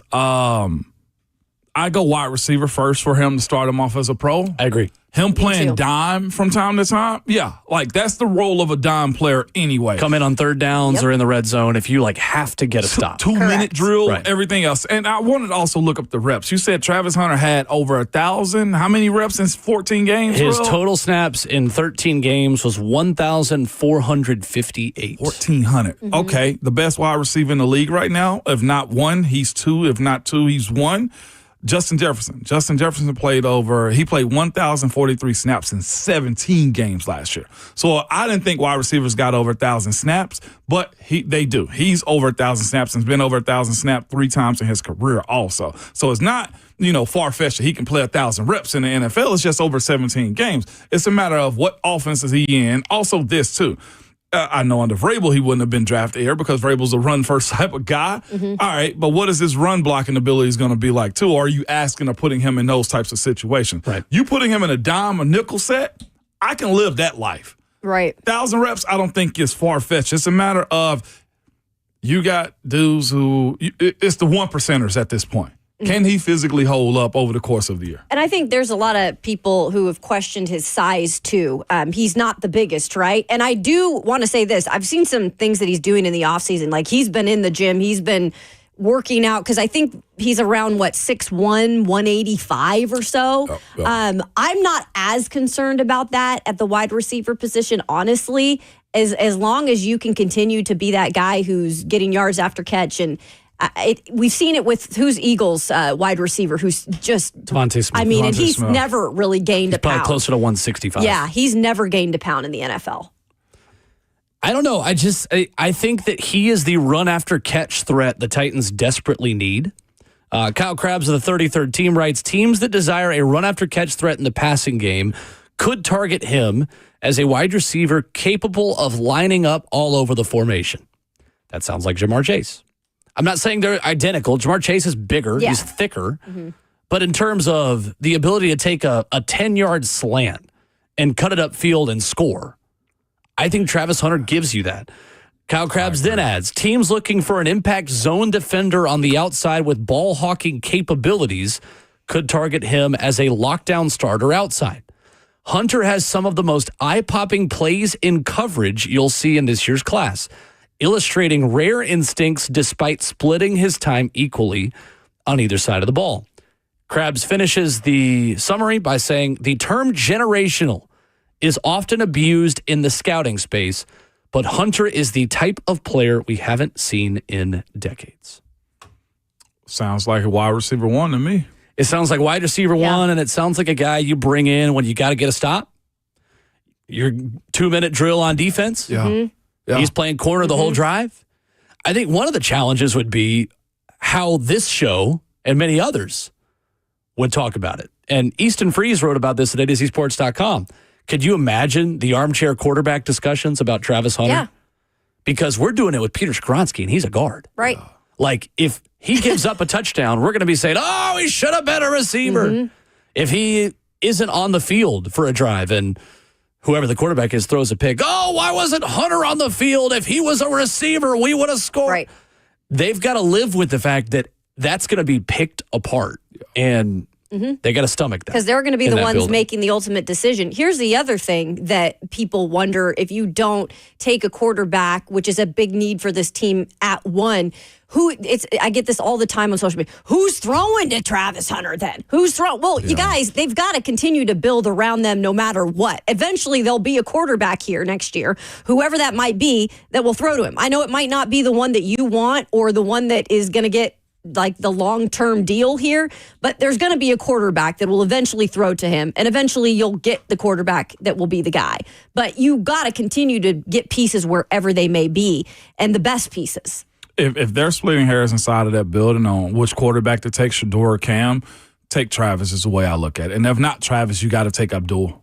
And I think he's the favorite, honestly. Abdul? I think a lot of people want Abdul Carter here. Abdul Carter.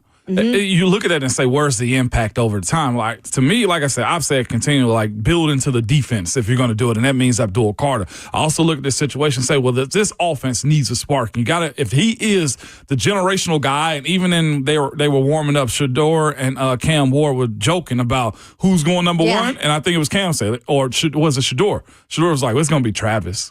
Like that's it was the way Cam they who feel said about it. It will be Travis. Yeah, it'll be Travis. So, and if you do trade back, does Travis go second or third? Like, how far can you trade back to still get him? I know New England's super interested from everything I've read too, and of course it's lice season. But you know. I think you could draft Travis Hunter with the 3rd overall pick. I think, because if Cleveland's already traded Myles Garrett, I think Abdul Carter goes to Cleveland. That's your Myles Garrett replacement. Yeah, Lord, I hope not. That's a good point. Hey, I think I would take that. Get Myles Garrett out of town, man. I would much rather face Abdul Carter than Myles Garrett. One of them is a perennial All-Pro Defensive Player of the Year. The other one is an unknown. I will take Abdul Carter in the AFC North. The thing about Travis Hunter is, if you think that he can play both positions, you do it. Because think about how much NFL teams obsess over value for what you're paying someone. Yeah. Think about how they obsess over loading up during a Super Bowl window while your rookie quarterback contract is playing above his dollar amount. imagine the bargain you are getting if you get a legitimate star on both sides of the ball for about half the price of what you'd have to pay 2 players to do that. Yeah. That is a general manager's dream. It is an absolute dream. And that's why I said it's almost like just get him in the doors, right? Like you have an opportunity, Yeah. like it's the best case scenario. He's going to play one side. Like just get him in the door. Get him in the door. This is tough, you guys, because every time we have this discussion about who we want to take at number one or who, I've gone 3 times. Started to talk yourself into it. I'm telling you guys, it's so crazy. It's not like it's been the last 2 years, because 2 years ago it was Peter Skronsky all the way. Sure, we all Last agreed year it too. was Joe Alt all the way, Right. and then they took J.C. Latham. Yeah. This time around they have got more options and they have got more needs. They got more needs. This is the biggest tough. thing. Yeah, it is. And I don't worry about what their needs are. Like, again, like you're not drafting for the 2025 Titans. Yeah. You're drafting for 2025 through 2029. Mm-hmm. And Thomas Dimitrov said it on 3HL yesterday. General managers will always admit when they make their biggest mistakes is when they draft for need. Sure. And not value. And not talent, That's not right. projectability. I know. You So gotta I don't care trust who them. they have at corner. If you think Travis Hunter is Charles Woodson, you draft him. Mm-hmm. 100%. Do the optics count or matter with this draft though too? Like as far as the team, like as far as the Titans go, like the 3 dudes I think that continually bring eyes and just notoriety to the Titans will be Travis because of what he's capable of, Shador, and Cam. Abdul, not so much. Like, what business do they want to be in, or does it matter also on who is, like, as we said, if you where you're picking 1 to 3, if they move back, Yeah. who's the face that you want to be put on the stage? I don't think it should matter. It shouldn't matter. If they really believe that they want to get first downs, not touchdowns, quote unquote, those are Chad Brinker's words, and be patient and draft, develop, retain, that it doesn't matter what the short-term popularity hit is. You do what's best for the team, and you get the best prospect. If you move back, and I know our teammate Zach Lyons is not so high on them, but if you move back to 6 and the ones that you want to go on, and you're left with Ted McMillan, their wide receiver out of Arizona, y'all no dice. Why does nobody? I got to go look at Ted McMillan's tape. The combat catches. Yeah, he was and- open for a lot of his catches. Again, that's the opinion. I've not dived into him yet. There's a lot of interesting things that happened at Arizona last year, and we can get into this maybe in a different discussion. But I've also heard there's some things. Yeah, with him, just with the quarterback he had and not being able to elevate their situation was a little interesting too last year, because it's almost like they took a step back as Arizona looked at those two to be the guys, right? And it's almost like so you're saying Ted didn't do that was a enough. campaign to force feed them to make them stars instead of them actually being good at it. Nobody else ate but the quarterback and Ted McMillan is what. And when he they're didn't get the alluding to. ball, it was a big issue That's wide receivers for you. from him. Yeah. Yeah. I don't know enough about him. I have to dive more into him. That's Yeah, why. he's That's an why my interesting dream is trading back to 3. Prospect for sure. So And is you the can qu- still get one of these top 4 guys if you move back to 3. And I think John Mara and the Giants are desperate. Mm-hmm. Desperate. Troy said he's Corey Davis. That's not a bad comparison, actually. I mean, for top 5. Well, 615-737-1045, the number. We'll get to Alexander. We'll get to your thoughts. Are you willing to let Travis Hunter play both ways in the NFL? Plus some breaking news in the NFL. We've got the home team for Dublin football next season. That's next.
RKW wrapping up hour 3 this morning on 104.5 The Zone. We'll get you another Super Bowl preview and pick coming up in 15 minutes. Dawn Davenport joins us in a half hour. I know. Final day of 3HL awake. from NOLA.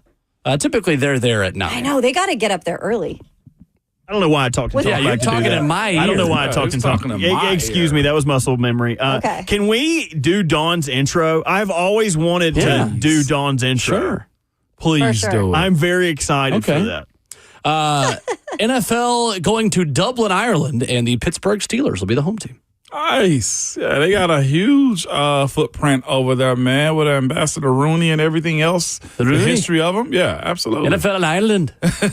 I'm really bad at that accent. I'm not going to act like I am. I would have loved to have done that one. I don't think that's a long flight at all to Ireland. The college football games in Dublin have been awesome. Yeah, they've looked awesome. It looked like football was born there. And it's maybe because it's the gray skies and everything else that go into it. You guys know I'm leaving you after this segment because I got to catch a flight. I might just get a Guinness at the airport now. You'll put get me in the mood. The breakfast beer. You'll actually get that beer. Why is it considered a breakfast beer? Isn't beer just beer? It's no. Well, it's very I'm not different. a beer person. It's not. I don't know. It kind of works. I don't know why. Is it like more malty? It's almost. Yeah. I mean, it's more like a coffee. Gotcha. Yeah, That's what I was almost. looking for. It's like very dark. Mm-hmm. I love it. Has like foam? I love Guinness. It does. Okay. It does. Yeah, it does. Well, there's no carbonation in it, though, too. Correct. Right. Yeah. No carbonation is also why it's good breakfast beer. Okay. They claim it's called a breakfast beer because it pairs well with bacon and eggs. Yeah, it does. I could see I've that. done it before. Bangers and for mash. Arsenal games Bangers and at mash. Fleet Street. Shout out downtown. I'll get a Guinness at I've got a Guinness at 6 a.m. there before to watch the footy. Right. On the Lord, weekends. you got a problem. Let's go to Alexander in Nashville. Alexander wants to talk about Travis Hunter. What's up, Alexander? Top of the morning to you. Thank you for taking my call. Yes, sir. I think this is a no-brainer. We got to take Travis Hunter. I mean, unequivocally, that's the best value for the pick. I mean, considering the complimentary for the position, I mean, you have to understand the cornerback position to play wide receiver, and you have to understand the wide receiver position to play cornerback. I feel like he's doing both jobs at the same time, and he's in the wide receiver room getting the cheat codes to play this. And, I mean, arguably, I feel like the fall off from Cam Moore to Shador Sanders to Jackson Dart or Will Howard is not that much. I feel like this guy adds instant potential and, I mean, can just be electric on the field. I mean, and he's a shutdown corner. He's not just a regular corner. He's a shutdown corner. He's going to isolate the field. He's going to, I mean, cornerbacks didn't even want to throw to him on his side of the field in college. I mean, this guy is he's the real deal, and I think his work ethic just is off the charts. Yeah. So, I mean, I think we should take Travis Hunter and don't even think about it. Thank you, Alexander. Appreciate the call. Yeah, that's the biggest thing about Travis Hunter that I love. Like, he's obviously gifted, right? I mean, 100%. Not a lot of people can play two sides of the ball, but he has the work ethic of, I don't even know what to compare it to. I mean, that guy will study. That guy, he's smart. He's a smart football player. Oh. Like, you're getting that, and you're getting somebody who's that physically talented. You just have to know where to put him that's going to give you the most upside, and that's the challenging part about it all. That's what I was thinking as you was talking. I was listening, but as you were talking, it was where do you start him? I'm of the mindset now. If he's coming to Nashville, you put him at wide receiver. You let him dive into that and become a dog there. And yes, trout him out every once in a while, let him play DB. I do think at some point in time that'll stop. Like if you're talking about multi-position, to me, I'll throw this out there. I feel better about him playing wide receiver. No, I feel better about him playing DB and then kick returner, punt returner. I feel better about him playing wide receiver and kick returner more than anything else, though. Like, if it's one or the other, like not all three if you're also asking me. But I think it's this simple.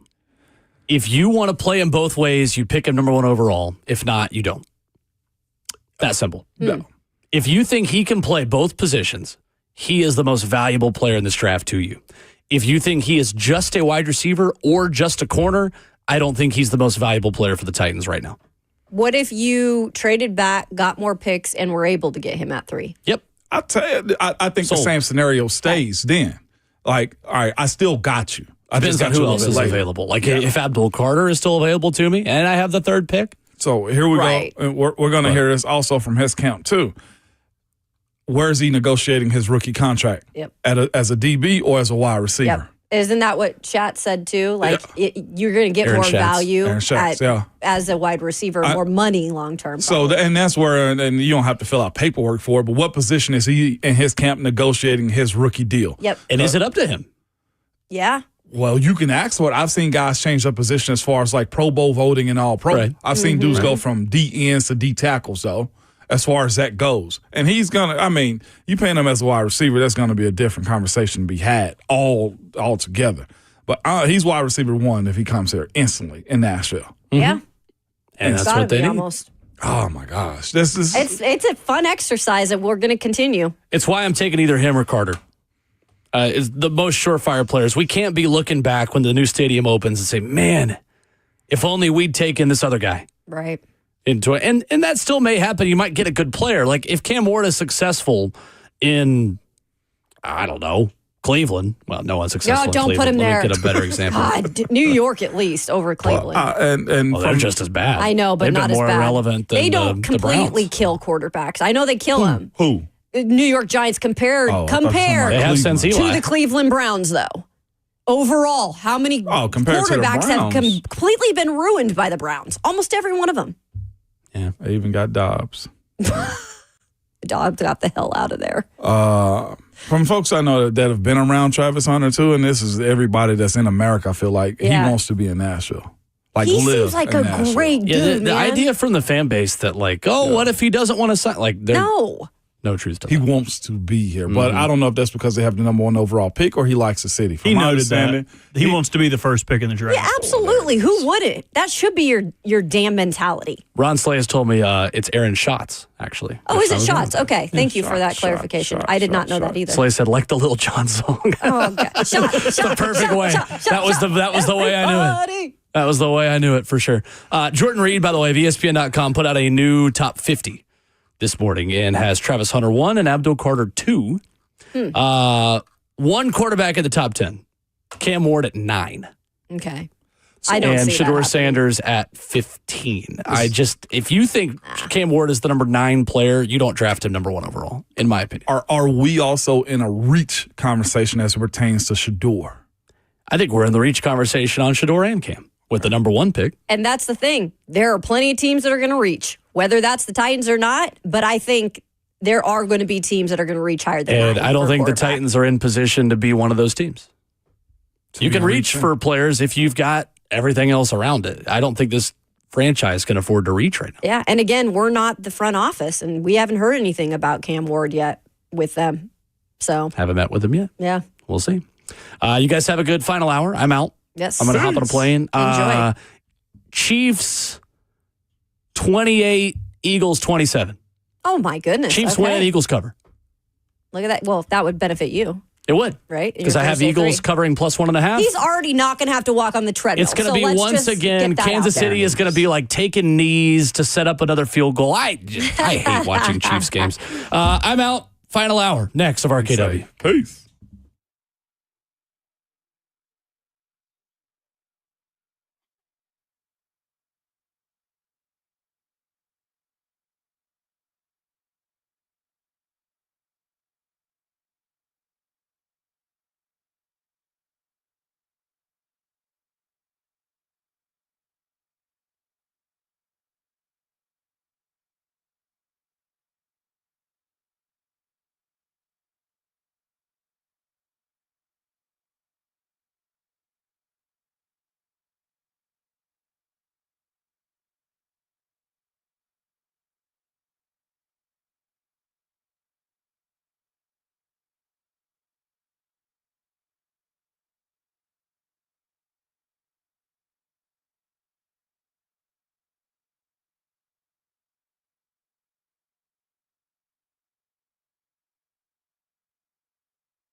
What's going on? 9:02. Good morning from the 104.5 The Zone Studios. I am Robert Walsh. NFL honors were last night, handing out some Player of the Year awards. Josh Allen winning the MVP. Offensive Player of the Year going to Saquon Barkley. Defensive Player of the Year going to Patrick Surtain. Jaden Daniels winning Offensive Rookie of the Year. Jared Verse winning Defensive Rookie of the Year. Also announced the partial Hall of Fame class: Antonio Gates, Jared Allen, Eric Allen, and Sterling Sharp. To the Lady Vols, after coming so close to netting some victories over 4 top 10 teams this year, number 19 Tennessee finally broke through in a big way last night, outlasting number 5 UConn 80-76. The Lady Vols snapped a 4-game series skid to the Huskies and defeated perennial power for the first time since 2007. The Big Orange also recorded their first win over a top 5 team since topping number 2 South Carolina in 2021. For all your foundation repair and your waterproofing needs, you got to go to USSTN.com. Breaking news at once on your home for the Titans and the Vols. This is 104.5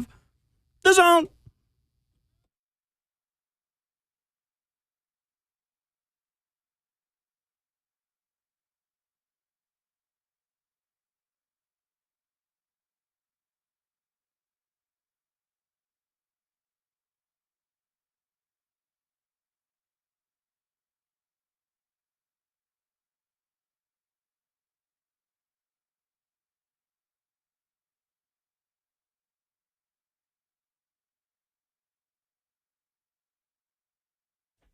Put those 4s up. We are going down the stretch here on this Friday of Ramon, Kayla, and Will. Ramon Foster is here in his beautiful, what would you call that jersey? I think they call them sweaters in hockey. Sweaters. Yes, a sweater in hockey is what I called it. Looks real nice. This morning we've gotten a lot of compliments in the F&M Bake Chat. We've got Robert Walsh, known as Bert behind the glass, making it all happen. Will Bowling had to go catch a flight, so I'm taking over at the wheel.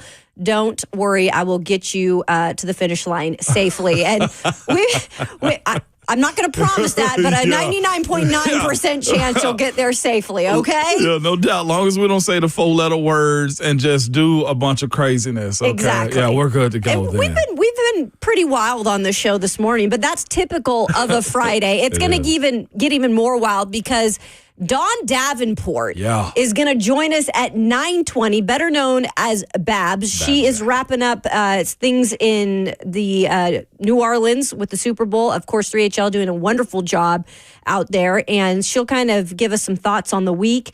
And she also covers college football for ESPN. So she is on the sidelines a lot for these games. Maybe we'll be able to share a couple of the prospects coming up in the NFL draft. But we've been talking about the prospect Travis Hunter, guys.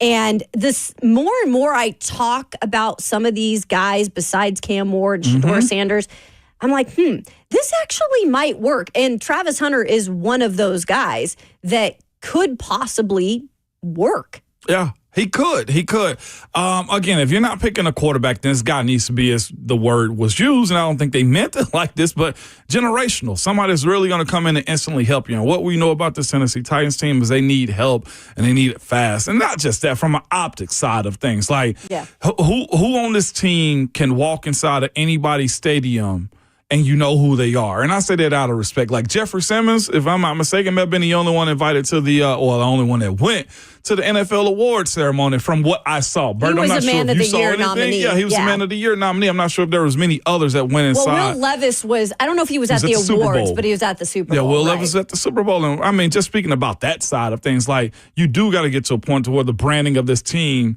is be able to correlate it to players. That does matter. Like, and that comes with winning. It does. And changing the culture too. Because like Jelly Roll, I'm not even really joking about this, but I was thinking about putting something on Twitter today, like, is Jelly Roll taking over for Derrick Henry in terms of the face of the Titans? Because really, that's the guy that's been out there representing on a national level, and you can't have that. Like, you need your players to be the faces. So Travis Hunter could possibly be that guy if they do, in fact, draft him. Aaron is in Jacksonville, and he's been patiently waiting, wanting to talk about Travis Hunter. What's up, Aaron? Hey, what's going on, guys? And thank you for taking my call. Absolutely.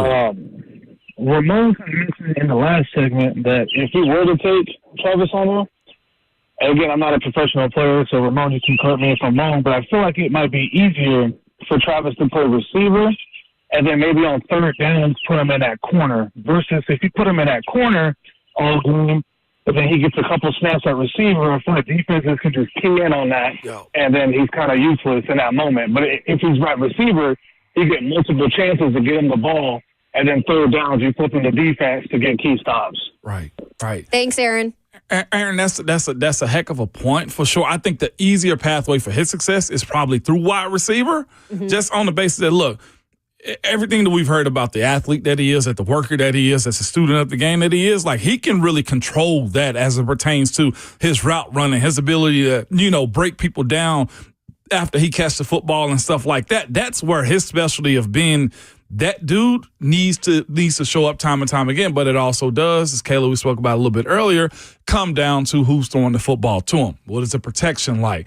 But on the offense, I think what he's capable of doing is unlimited, as opposed to the defensive side of things. You're right.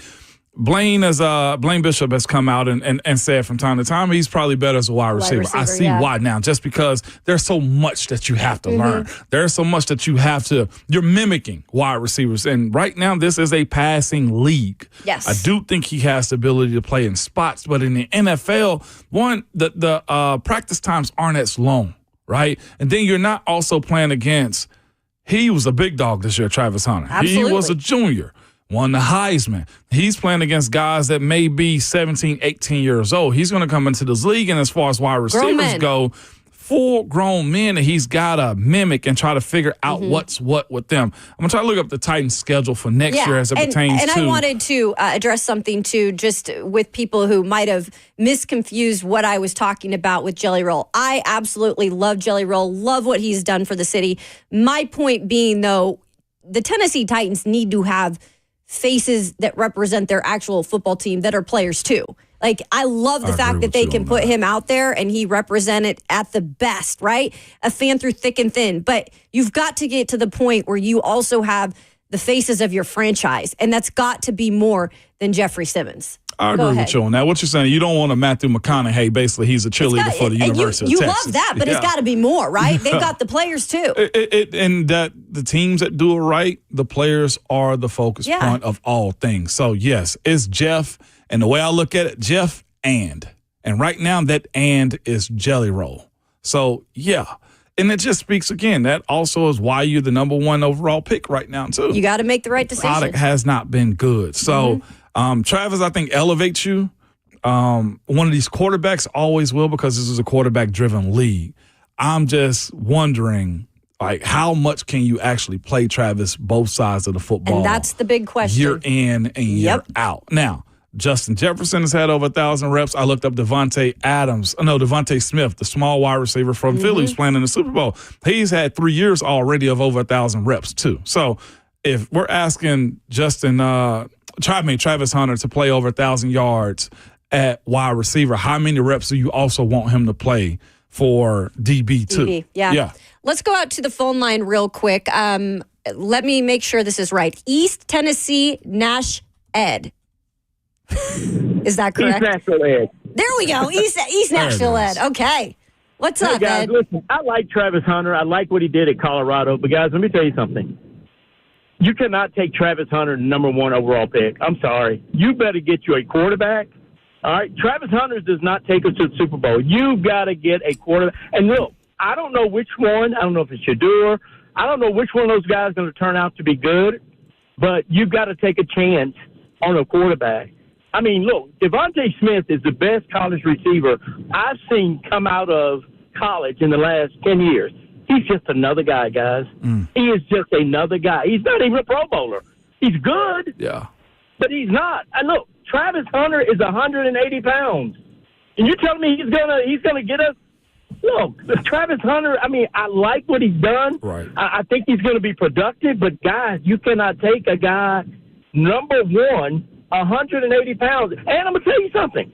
I worry that when he gets to the NFL, and I got to use this slang term, whoa, he is whoa out. Playing on both sides of the ball.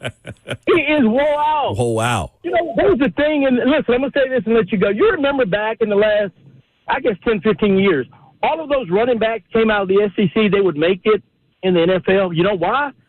There were no names. They did not play a whole lot in college, and then when they got to the NFL, they just exploded. We had some out of Tennessee, Georgia, all those guys.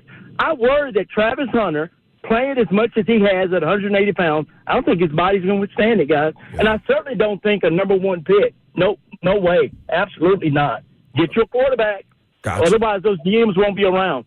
Understood. So that makes sense. I get what you're saying about, I think the weight and the size is immediately when people do their research, they're like, oh, I don't know. I don't know if he can withstand it at the next level. I'm going to be clear on this. I thought that about Devontae Smith.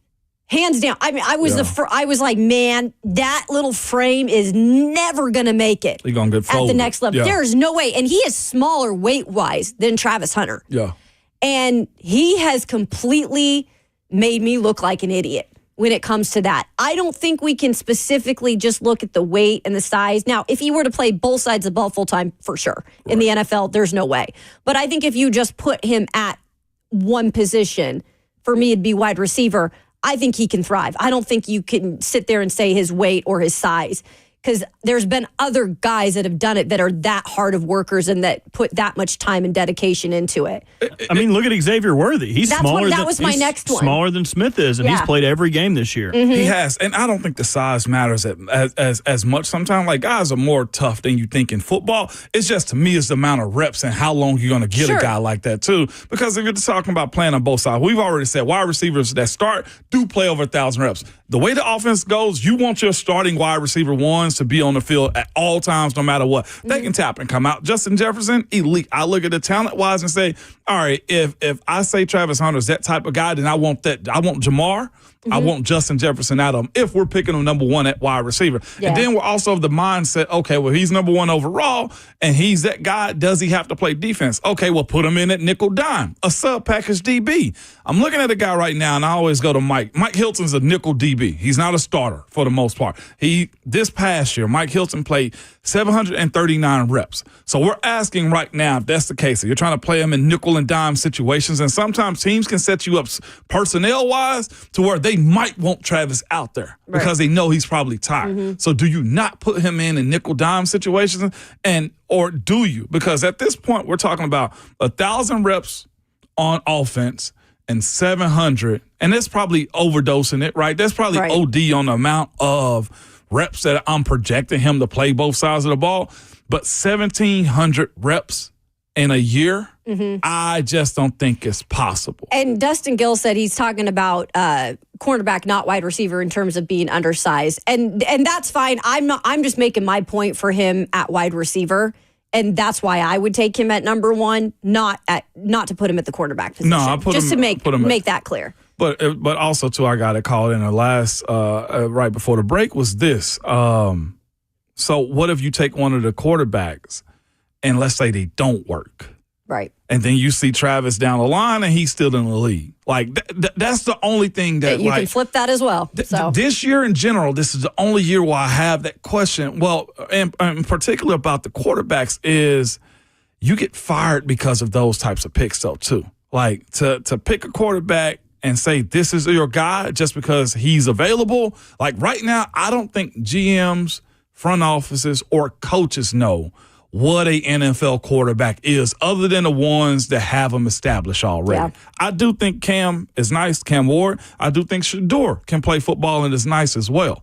But what is a NFL quarterback in today's game? Yep. Well, we'll maybe pick that question and pick the brain of Dawn Davenport because she is coming up next here on Ramon, Kayla, and Will.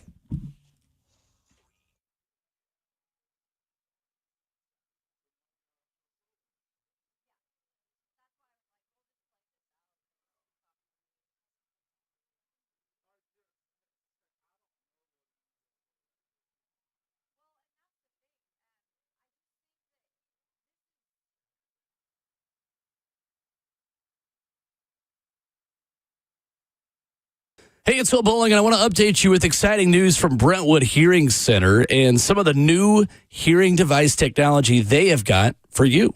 Their leadership team recently attended the launch of a revolutionary hearing aid, the Phonak Sphere, which is dedicated to helping patients hear well in situations when there's background noise. And if you feel like you're having trouble when you're at sporting events, you're in a crowded restaurant, maybe you're just visiting with friends or clients. We've had holiday parties over the last month. Well, give them a call at 615-377-0420 and let Brentwood Hearing Center introduce you to the best technology on the market. And this is industry-changing technology. It's also going to connect directly to your smartphone, to your television. When you have those hearing devices on, you've got surround sound or whatever you're watching at home.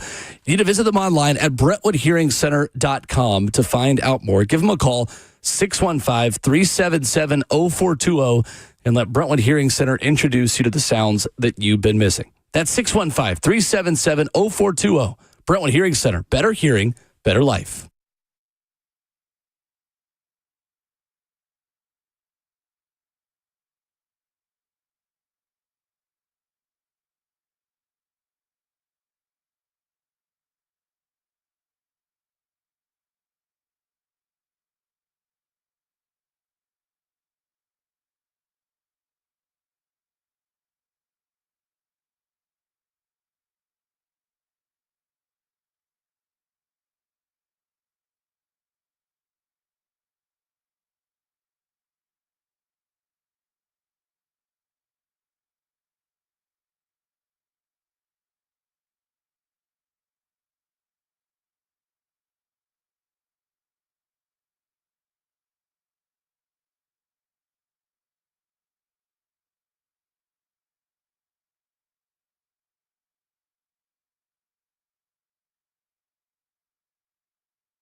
Welcome back into RKW.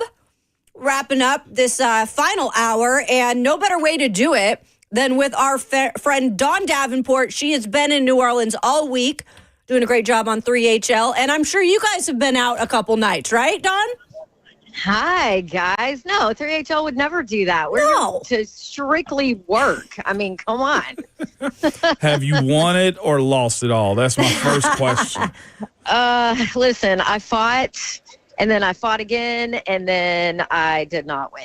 Yeah. I might be leaving a little extra love at the casino here in New Orleans. Same with Zev, perhaps Slay. I don't know. It's all right. It's worth a try down there at least, right? Yeah, we lost count. We had fun doing it, though. How's that? What's your game? Baccarat, blackjack, dice? Blackjack. Oh. Yeah. Don't you hate when they flip that last card over and it's a perfect 21? Right? Like, why? Yeah, I double on clearly what the book tells me I should be doubling on because I'm definitely going to win it, and then you don't, Yeah. Well, but that's not what's supposed to happen. Exactly.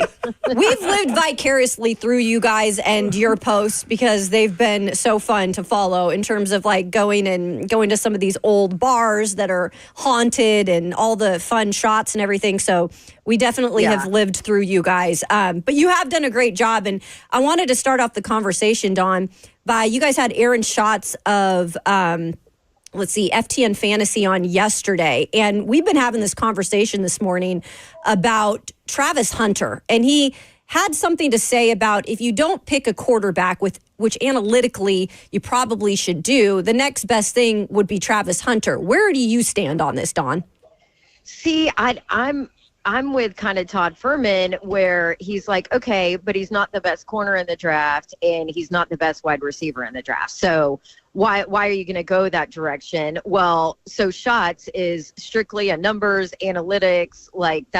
He basically brought analytics into the NFL back in 2002. So he's that guy. So of course he's going to live by that. But his take is you get a 2-for-1 there. Right? Mm-hmm. Because you're going to have one player that can play two positions, not necessarily, both positions the entire time, because I just don't think that that's feasible in the NFL, even though he was able to do it in college. Right. But so that's kind of his take, just strictly from an analytics number thing. You're getting a player that's 2-for-1 who you can also utilize on special teams, which, by the way, he did point out that since he brought analytics to the NFL, he has never seen a worse unit than the Titans special teams unit this past year. Yeah. He was like, never worse from top to bottom, everything special teams. I was like, oh, wow, yeah. I'm like, well, we kind of knew that anyway, because it was like, oh, this can't get worse. And then, special teams is like, hold my beer, watch this. But yeah, so I look at that, see, that's where I struggle because I'm like, you can't just strictly go by analytics, right? You just can't. At the end of the day, it's a wonderful tool.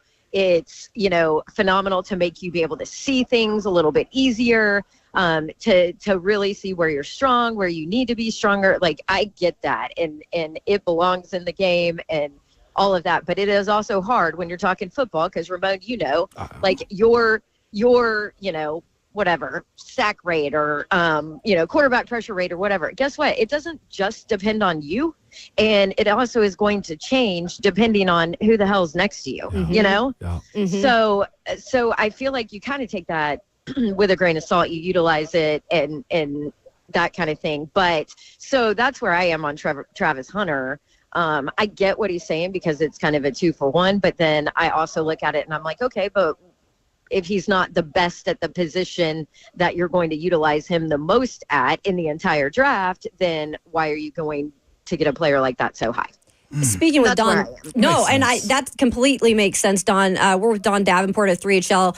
She is down at the Super Bowl in New Orleans. So then this brings me to this question, because having the number 1 overall pick this year is interesting, because I feel like in all ways, in terms of the picks we're talking about, or the prospects, I should say, they're all come with risks.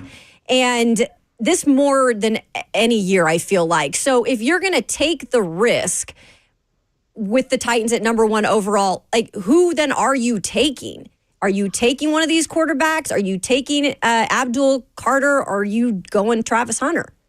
So it's interesting being here when obviously this is the first time I've ever done Super Bowl Radio Row and the Titans have the first overall pick. And so it's fascinating to be able to pick everybody who sits at this table's brains about it. And we have talked a ton of Titans in their situation while we are here, just because they are the number 1 overall pick. I still maintain that at the end of the day, if you don't have a quarterback, you have nothing. And that's the overwhelming, kind of consensus down here is if you don't have a quarterback and you don't have an offensive line to protect them, it really doesn't matter what else you have because you're not going to continue to win games deep in the postseason. You know what I mean? Mm-hmm. So I have maintained I want Cam Ward. That's what I would do with the first pick. And there's all these, and that is not the total consensus down here between, so-called experts who do this for a living, who scout, who look at the analytics, who watch a ton of football. I mean, it's all over the board here. It really is. You have people that are like, they need to trade back because they need draft capital, which is absolutely true. And then they have too many holes to fill. And this is a rebuild and they're not going to be able to do it in one draft. So you might as well move back and fix some of those other holes and then deal with the quarterback situation later. There's the people that are saying you need to go get a veteran to come in and go with that and then utilize the move back and the draft picks to be able to fill all your other holes you have. But my take on it is, and if you didn't listen to Greg Cosell yesterday when he was on our show, he has now finished his quarterback. Yes, it was really good. He finished Cam Ward, he finished Shedeur Sanders, all the film work, and he finished Jackson Dart. So he went through all 3 of those on our show yesterday. So go catch it on the podcast because it was really fascinating. And he said some really positive things that the tape shows about Cam Ward.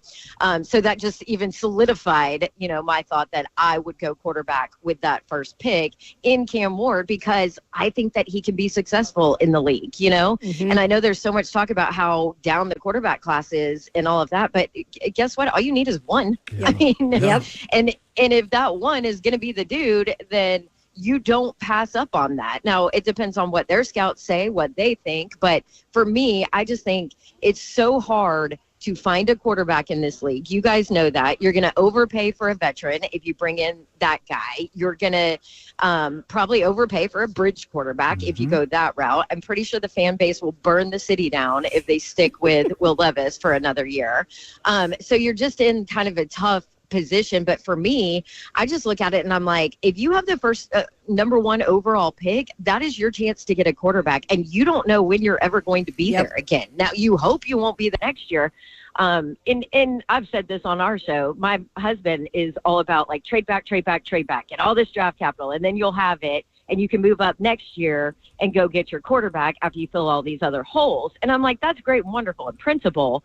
But at the end of the day, you also have to have a partner, A, to move back in this draft numerous times to get more draft picks, and then B, somebody who doesn't need a quarterback that's at the front of the line next year to where you can jump up and go get your quarterback. And that's just a risk and a percentage that you don't know what it's going to be. Right. And Dawn, you're like betting that any of these quarterbacks next year are going to just continue in value. We don't know that. Exactly. We have no idea. Everybody's like, oh, wait, and get Arch Manning. I'm like, you have no idea what Arch Manning's going to be. He hasn't played games in college. Right. I get you've seen like pieces of him and I worked the first game of the season. He got in on that game, but I'm like, you don't even know if he is going to be a successful, college quarterback, much less NFL quarterback. And then on top of it, I just feel like with NIL nowadays too, who knows?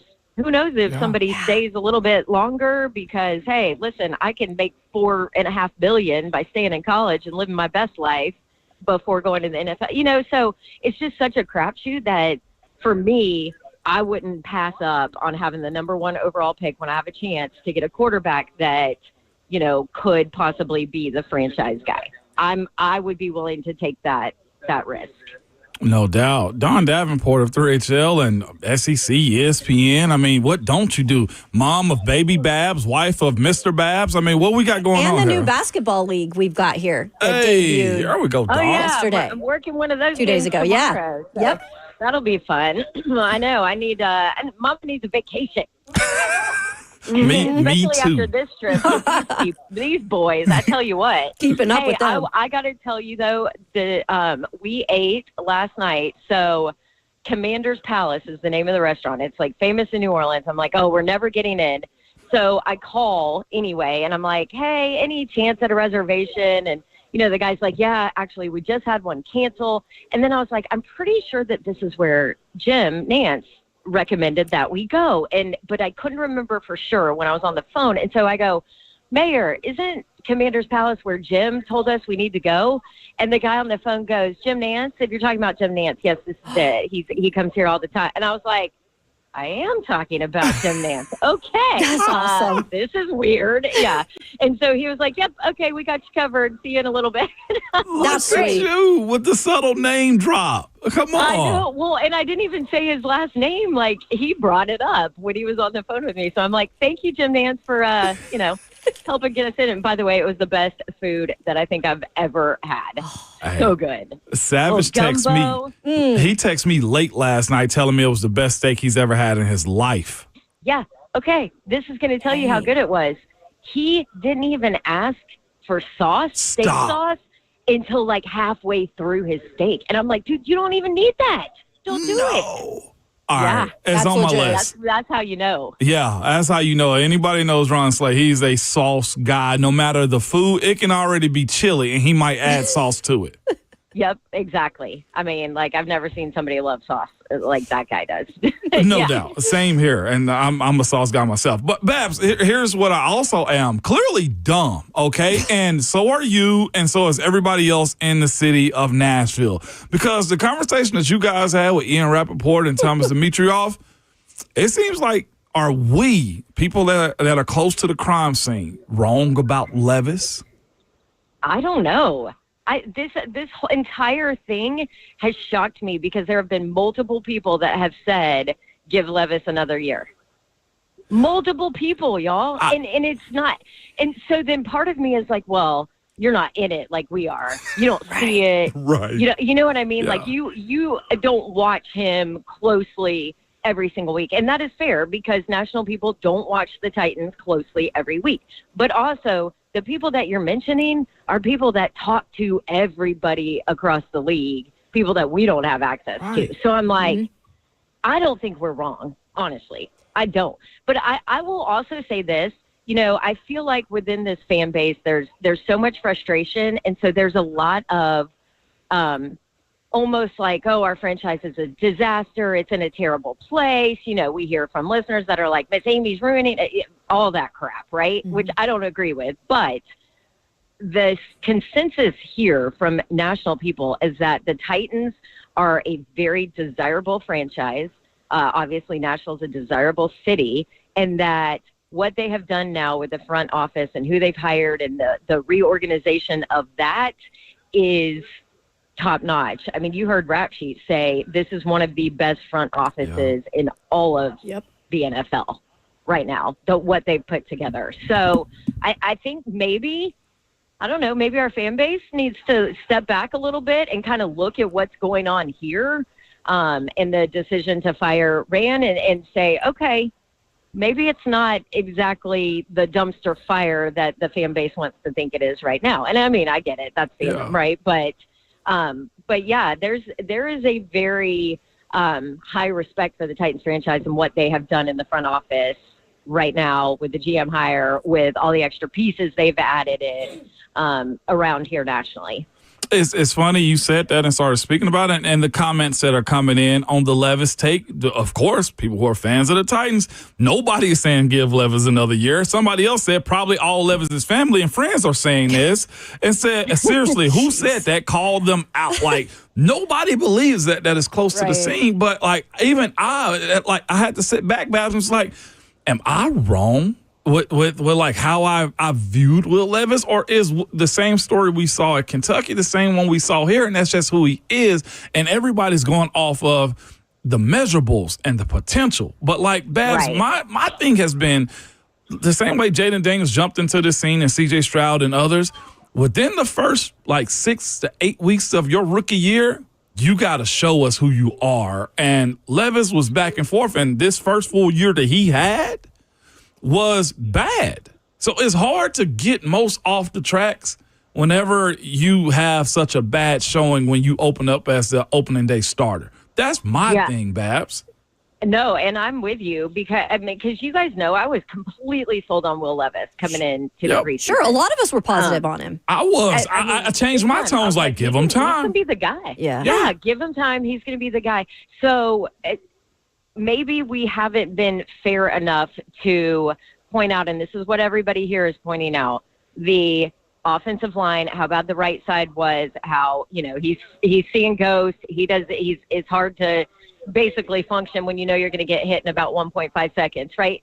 Like all of that with a brand new head coach who's calling plays for the very first time, who, because, and I forget who it was yesterday. It might have been Baldinger. I'm not sure, but like he was high on Callahan, but he was like, play calling has got to be better for the Titans. But then again, you have to look at it and think that Callahan was severely limited in play calling because of protection. Yep.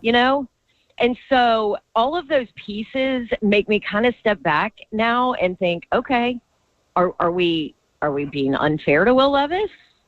But then there's things that just showed on tape that I don't care if your offensive line is freaking a middle school offensive line. You don't make those throws. You don't try to make those plays. That's terrible decision making, And I'm like, that I feel like you can't teach. That's just poor decision making. Right. And Dawn, that nervous system comment that Callie made after the season, that keeps sticking up in my head.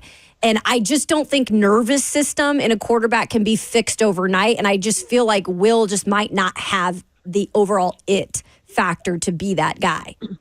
I agree. And I also feel like from those comments, I feel like Callie is a very transparent guy and he can't help himself and can't help it, and I love it. I appreciate it so much. I feel like I learned from him when he, talks at press conferences.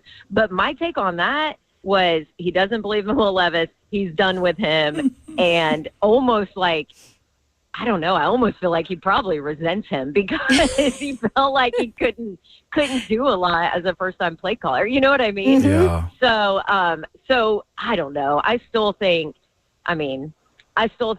okay, Levis might be like a Baker Mayfield later where he's going to be somewhat successful down the road. I just don't know, sometimes you need a fresh start and it might not be here, right? Yep. Because that's just, what you put on tape, what you've kind of gone through. Sometimes it's hard to turn around and just be the guy when you've been so bad prior. You guys had a super, and we're up against it real quick, but you guys had a super unique conversation with CJ2K, Chris Johnson, yesterday. It was eye-opening to me that he was the Titans were in bad standings with him, is what I would say more than anything. Yeah, he wouldn't even watch Titans games. Jeez. He was that pissed at the franchise. And I didn't realize that because I was still in local sports. I was still at WKRN covering him. I covered CJ heavily. He was one of my favorites ever to cover. And I didn't realize that he hurt his knee that early. I knew he had hurt his knee in that season, but I didn't realize it was that early. And then he played through it. And then they're like, oh, well, you lost a step. He's like, yeah, I waited to have surgery and didn't bail on my team and played through my torn meniscus. You know what I mean? Yeah. And then they cut him. And so, of course, he's like, screw them. But he said he couldn't even watch Titans games because of it. And all that changed with a call from Miss Amy. So that it was fascinating. He also said that never would have happened, he thought, if Amy was in charge of the team then. Wow. Because that's a pretty crappy thing to do, right? Yeah. Your player plays through, and then you cut him because you say he lost a step, but yet he had to go get surgery, And then I do remember he's lost a step conversation and everything. That was that's why I always say fans give too much loyalty to ownership and to the team, and a lot of time players are right and get screwed. Yeah. But nobody hears the players because the loyalty is to the logo. And the logo of the city. And that sucks, especially when you hear somebody like CJ2K say that.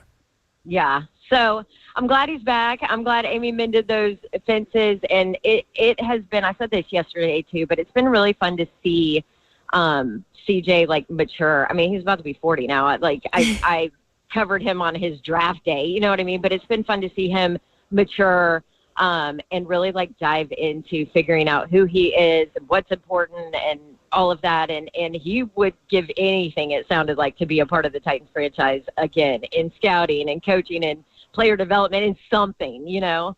But he worked for the Senior Bowl a little bit. I saw him during the season out scouting, and he's really enjoying that role. So awesome. It's been fun to watch his journey, and he's a good dude. Well, you guys have done some great stuff this week at the Super Bowl. Of course, you guys are down there again today, so definitely check out 3HL starting at 3.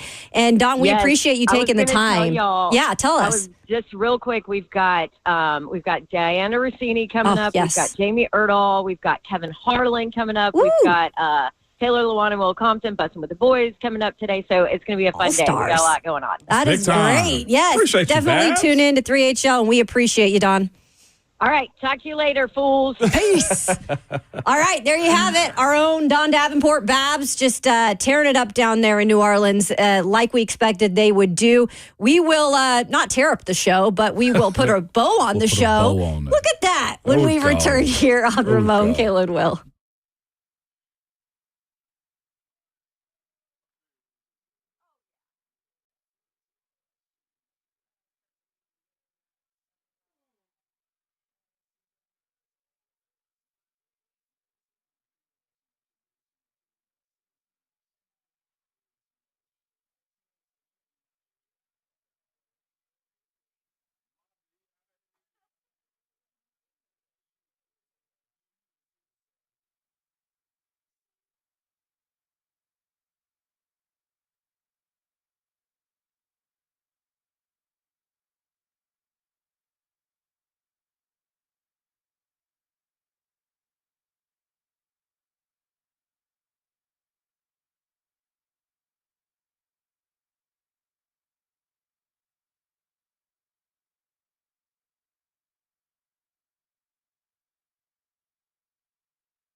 Did you know that up to 50% of the air you breathe in your home, it comes from your crawl space? Have you ever looked in your crawl space also? I get it. Most of us don't even want to know what's in there, but moisture in your crawl space can create an unhealthy issue that can make its way into the air you breathe every day into your home. It's Ramon Falston. This is where United Structural Systems can help you. USS has been keeping the homes dry and stable in Middle Tennessee since 1994, so you know this. They aren't going anywhere. Help control moisture and musty smells with mold treatment and crawl space encapsulation that comes with the USS guarantee. That's right. Encapsulation helps reduce high humidity in your crawl space. It also helps deter mold and mildew and protects your crawl space from pests and wood rot. Turn your crawl space into a healthy space, all right? Call United Structural System for all your foundation repair and waterproofing needs, all right? These are the people that I trust. You can simply go to USSTN.com. That's USSTN.com. Or you can call them at 615-488-7855. United Structural System.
Wrapping up the show here on RKW. It's been a fun Friday. Thanks to Don Davenport, a.k.a. Babs, for joining us from New Orleans. Thanks to Brent Hubbs for joining us. He does every Friday at 7:20. And all of those conversations, if you miss them, you can hear them on the podcast. Check those out. We got to go to Mayor Ron to wrap things up before we give our Super Bowl predictions. Mayor Ron in Nashville, how you doing? Good morning. It's always wonderful to listen to y'all in the mornings. A lot of the stuff I was just talking to Bert about, Dawn hit on, but I think one of the main things we need to look at is last year we listened and we felt misled by the front office and what they told us of how competitive we were going to be. This year, obviously, we need to put our trust in the front office, which was just labeled as the best front office in football. And what they've told us is that we are a draft and develop football team is what we're going to be with 30 draft picks in the next 3 years. If we take this number one pick, it only leaves us with 7 picks left for the rest of the draft. And our next pick, only one out of the next until the 4th round, obviously. So you can't really fill holes and develop like that.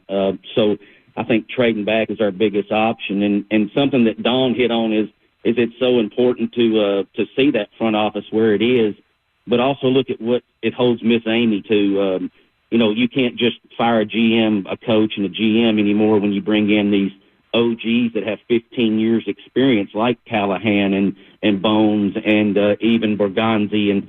And these guys, you can't just let them go and build that reputation or lose that respect by showing that it's not maybe the GM's, it's maybe the owner. So that I think she's kind of put herself out there now a little bit too. I like Abdul Carter. I don't want to see him go to Cleveland and play with Myles Garrett, but I'll listen to y'all. I did have a trivia question, but it was Tennessee Vols trivia for Ramon. He'll love this. Ramon, I know you talked about this some, but the 1985 Tennessee football team had over 40 players from the state of Tennessee on that team. Wow. In the 1986 Sugar Bowl, which Vinny Testaverde threw it to Michael Irvin, and Keith Jackson said the route is on, but he was wrong about that on which team he was picking there. But Tennessee went on to absolutely just manhandle Miami that day. In the backfield, they lined up with 3 backs in the acclamation. They lined up. We got to wrap it up. We got to wrap up the show. Ask questions. Yeah, shut the hell up, Ron. I already kicked him off. He just is filibustered for that entire segment. Ron, I am not voting for you for re-election. Have a great weekend. Dan, what's your pick for the Super Bowl, Moan? Man, I got Chiefs, man. Listen to me. The Chiefs don't get lucky. They're just good, all right? I got them 31-28 over the Eagles. I got the Eagles pushing it down when it matters the most with Saquon Barkley down the stretch. Give me them 30-28 over the Chiefs. Hey, man, y'all know how it is, man. Make it back to us on Monday at all costs, man. Call somebody you ain't talked to in a while. Apologize to somebody. Have a random conversation. Buy somebody a drink, man. But at all costs, man, be good to one another. But please remember, your Twitter fingers and your mic always hot. Peace.